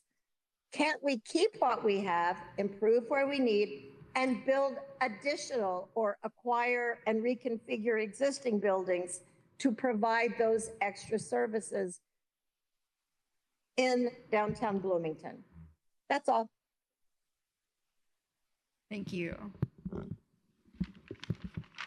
Amy double, where's product vibes? Okay, let's see if we don't have any other further comment from the public. I want to say thank you all very much for making your comment here and coming in the room here, and also making public comment virtually. So you appreciate that. I'm gonna go back for final comment from council. So I'll just kind of look down the dais and see if there is any comment from council based upon what we've heard. So, oh, does anybody have public comment or a comment? Yes, Council Hall. If you could, if you I beg your pardon? I want to hear you talk first, Marty. Well, I think these good people are here and they want a decision, and we know how we're going to vote, whether it's tonight or 2 weeks from now. And it seems to me that they deserve an answer. They thought they had the answer last year, and then they're, now we're having to do it again. And if we don't get, and here's the way it works, folks. If we don't all agree tonight, then we will be required to do it in 2 weeks from now. Then it won't take all of us, it just takes a majority. So it takes 4 votes if we do it in 2 weeks from now. But if we do it tonight and 1 or 2 do not agree, it won't hurt anything. We just go ahead and meet again 2 weeks from now. So not vote at all is it's just not correct. We should just go ahead and vote. People will know where we stand. You like voting? No, vote no. We'll just vote again 2 weeks from now. But my concern is that those folks and people at home are getting tired of hearing about the jail. I know my daughter's getting tired of hearing about the jail. We've been talking about it for years. So I think since we've already decided we're going to build a jail someplace, and many of us no longer want to build it at North Park, let's just vote and be done. Does anybody else want to vote tonight? Councilor Henry, does anybody have any other comments before?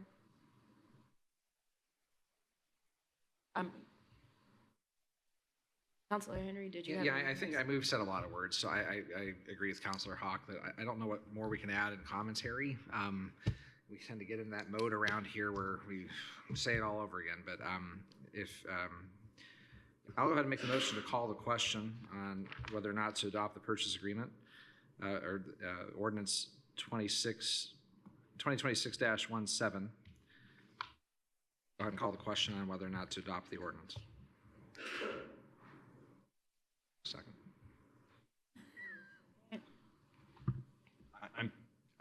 I don't know what the motion is, so I'm. Right.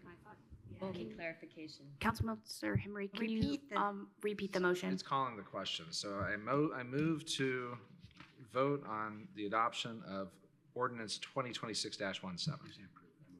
Move to approve. Let's go with that. Second. Okay, we got, excuse me. We have a motion and a second. Is there any other further questions or comments from council?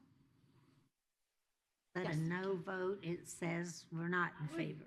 I think that if you wouldn't mind, Molly, you did a really nice job of explaining the implications of voting up and down vis-a-vis the wording of the motion, which is, I think, what gave some of us pause. If you wouldn't mind explaining that again, that would be helpful for, I think, everyone to be on the same page. So pursuant to Indiana code, in order for the ordinance to pass tonight on the same day that it's introduced, it requires unanimous consent. Tonight is an introduction first reading. It doesn't require a vote, but a vote has been called for. If there's not a vote tonight, then the vote will occur on May 26th, and that vote would either, if it passed, it would pass by majority. It would not have to be unanimous that night. I think council has two options. They could move forward with the vote tonight or consider whether to table it to the 26th. The motion at hand is a motion to approve the ordinance. No. Yeah. That is the motion. That's the motion. That's what I moved. So Unless I misunderstood Councilmember Henry's motion, I believe the motion on the table is a motion to approve. Is that correct? Yes. Whether or not it gets approved is a different story, but the motion is to approve the ordinance, right? No vote would signal not approving the ordinance. A no vote would be to not approve the ordinance. That is not the same as a denial or not to deny the ordinance. A failed motion to approve is not the same as a denial. Does that make sense to everyone? I'm getting some concerned looks.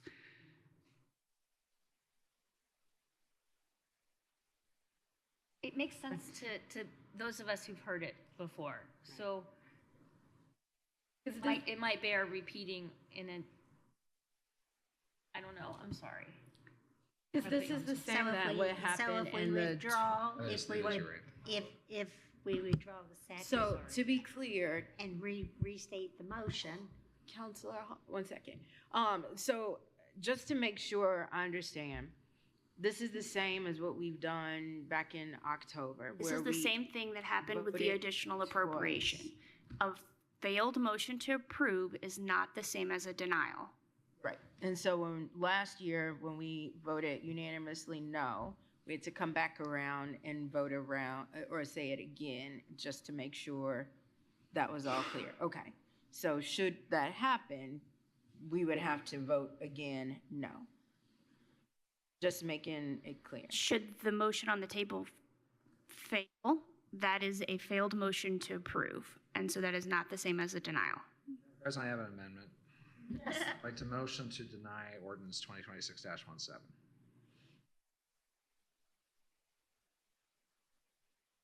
That would answer the question. Right. Would end it tonight. Ms. Turner King, is that your interpretation? I'm hardly hearing you, sorry. Ms. Turner King, is that your interpretation? If the motion to deny, then we're done. If the new motion is to deny the passage of the ordinance, when you say then we're done, do you mean that we're not going to have a second reading? Like, before I answer, I need to understand the context of this question. Let's try again. My intention is to take a vote on the ordinance to either we accept the ordinance or we deny it this evening. There would not be a second reading because we will have killed the ordinance on that vote. The word denial seems to do that. Yes, if a motion to deny the ordinance would not require a second reading on the 26th. Okay. My amendment still stands. And I didn't hear your amendment. Motion is to amending the motion to deny ordinance 2026-17. Mr. Iverson was my second, but it seems like he doesn't agree. I do not consent. Okay, may I second it then? Okay, I second. If that's what you will. Okay, so we have a motion and a second to deny. Amending. Yes, Councilor Iverson. And I wanted to clarify why I wasn't wanting to second that. And the reason is because we have an empty chair next to us. We need to have all 7 members weigh on this very important issue. And it is not appropriate to be making this decision when we have an empty chair. Point of information. We may have two empty hold on. chairs next Point of to us. information, Madam President. Yes. What was the vote on the last time we considered the North Park purchase agreement? Was it not 6-0? Were we not missing a member that evening? 7-0. I believe Councilor Hawk had left before the vote. I wasn't there. I believe Michelle is looking up that information in the minutes. There's no requirement that you have everybody in attendance. My question is for Ms. Molly Turner King. On a motion to deny, if if there is a less than unanimous vote, is the outcome the same? Does it need a simple majority? For the motion to deny to pass, it would be a majority vote. What happens in a tie? If the motion, if the vote on a motion to deny is 3-3, it neither passes nor neither passes nor fails, so it would move to a second reading. So to be, Right now, we could. so technically, this is an amendment to deny, right? And so. This is a motion to deny the Right. ordinance. And, well, he also talked about, or he made an amendment to his motion. So never mind. I just answered my own question. Okay. So can we restate what we're potentially voting on here, please? I'm sorry.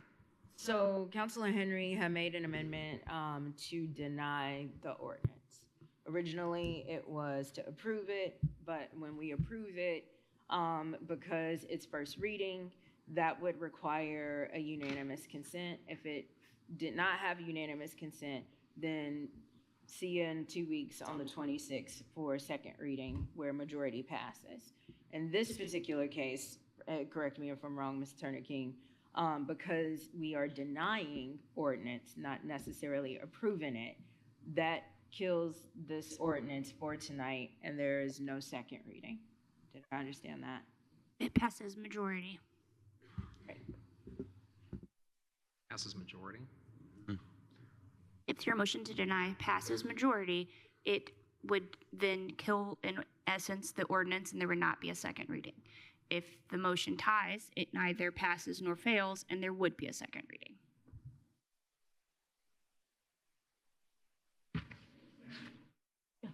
Go ahead.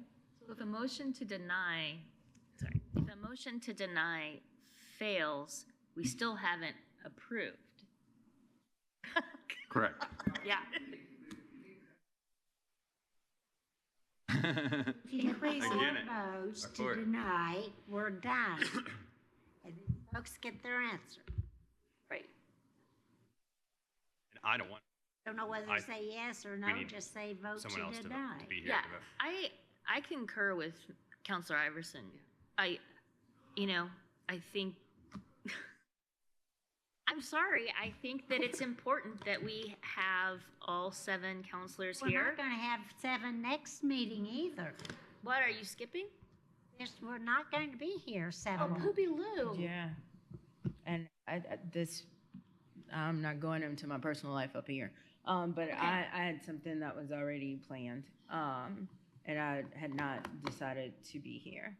But I guess if duty calls, then I'll, just like I did tonight, leave what I do personally and come back here. Because that's what I get paid the big bucks to do.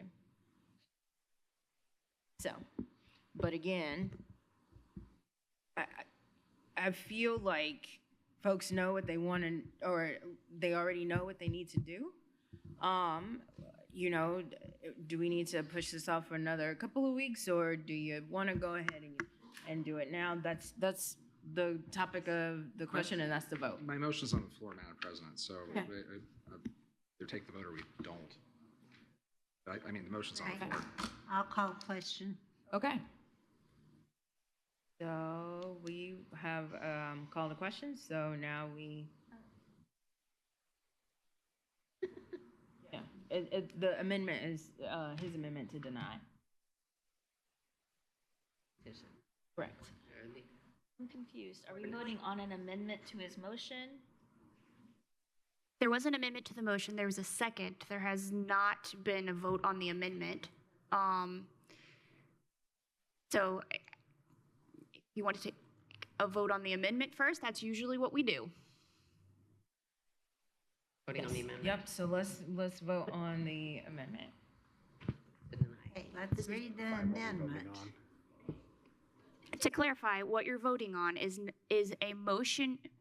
Counselor Henry made a motion to approve ordinance. 2026-17. That's the number. It was seconded, and then there was subsequently a motion to amend that motion to change the language to a motion to deny ordinance 2026-17. So this is not a vote on that underlying motion. This is just a vote on the amendment to that motion. Correct. Then do we go back to the first motion? If the amendment passes, then you would vote on that now motion. Which is to deny. Would it be a motion to deny? If the amendment fails, we go back to the approval question. Correct. Need a flow chart. Right, I mean, yes. So do we want to do that? We've got a motion and a second. We've got a motion and a second. Let's. Madam President. Yes. Yeah, seeing as this has caused some confusion, to go with the more assertive posture this evening and maybe not go for it, I'll withdraw the motion. I'll withdraw my amendment. So that would take us back to the original motion of just voting up or down, but it means Second reading. It doesn't deny it. It means it goes to second reading. Is that correct? Withdrawing your emotion means that the emotion then is a motion to approve ordinance 2026-17. Voting yes approves the motion. If it's not unanimous, then it would go to a second reading. Voting no is, and if that fails, then it's a failed motion to approve, which is not the same as a motion to deny. So, okay. So Madam President, You I did withdraw withdraw. my amendment so we can return to the Okay. original question. So we have it's withdrawn, and now it's the overall original one where he said to vote to approve. Okay. But all we have to do is just. So I'm gonna ask for We're gonna have a roll call. Okay, so to reiterate. Yeah. So to reiterate, the motion to deny has been withdrawn. We are going back to the original motion where it's the motion to adopt ordinance 2026-17. Correct. So this is to approve the ordinance of the purchase of the property.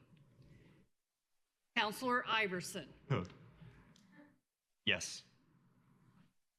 Counselor Wiltz. Can I pass? Pass and we'll come back. No. Counselor Hawk. No. Next week. Did she answer? I'm She sorry. said She said no. Okay, thank you. Counselor Yes. Crossley. No. Counselor Henry. No. Counselor Fidel.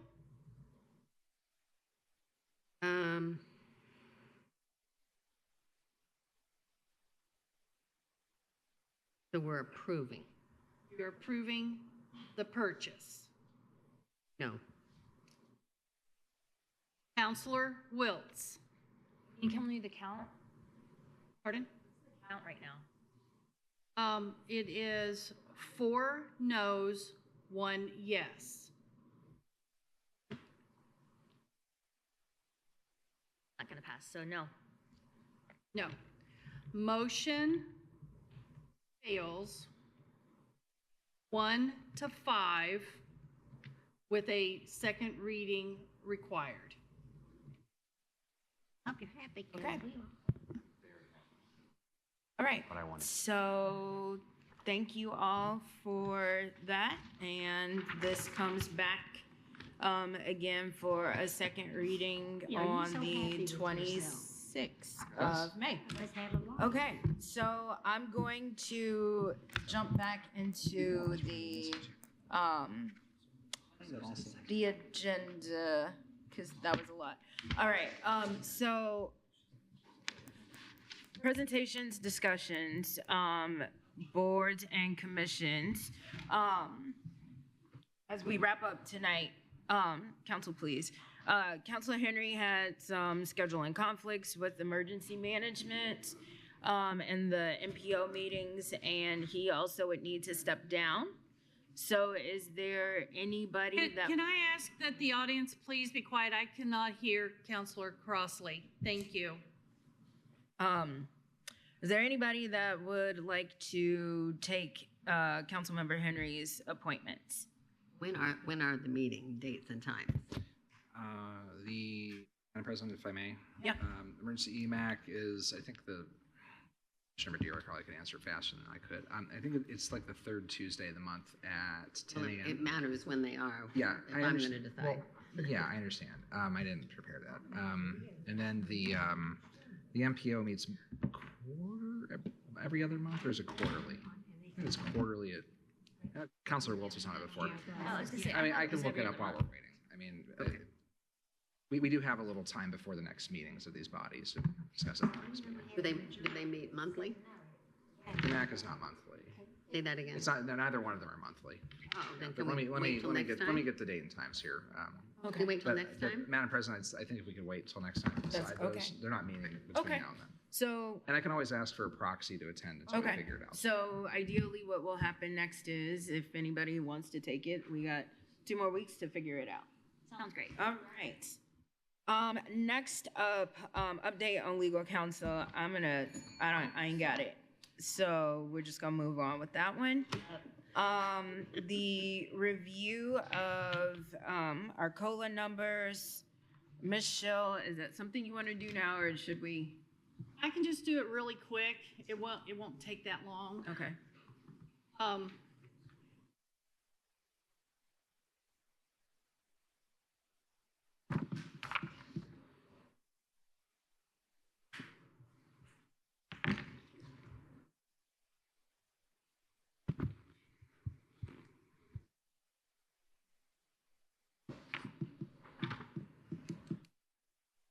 This is the time of year that we always go through the Midwest Consumer Price Index, which is the CPI.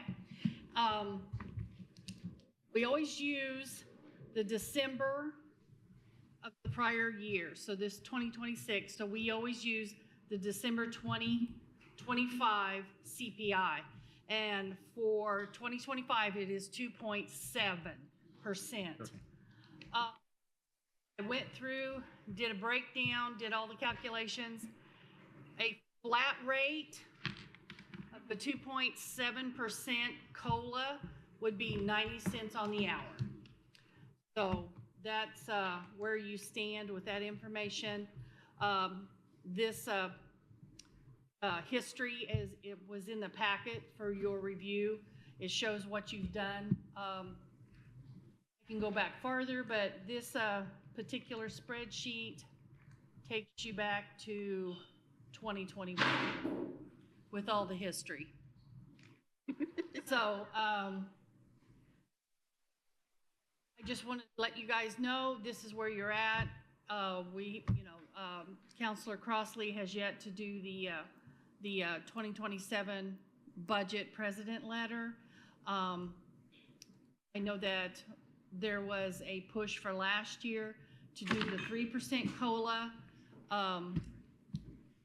even though we probably technically couldn't handle it budget-wise, but we did manage to get it on there. So you've said many times, several times since then, that there probably wouldn't be a COLA, but I just wanted to get you that information out there to you. Time of year that I do it, so.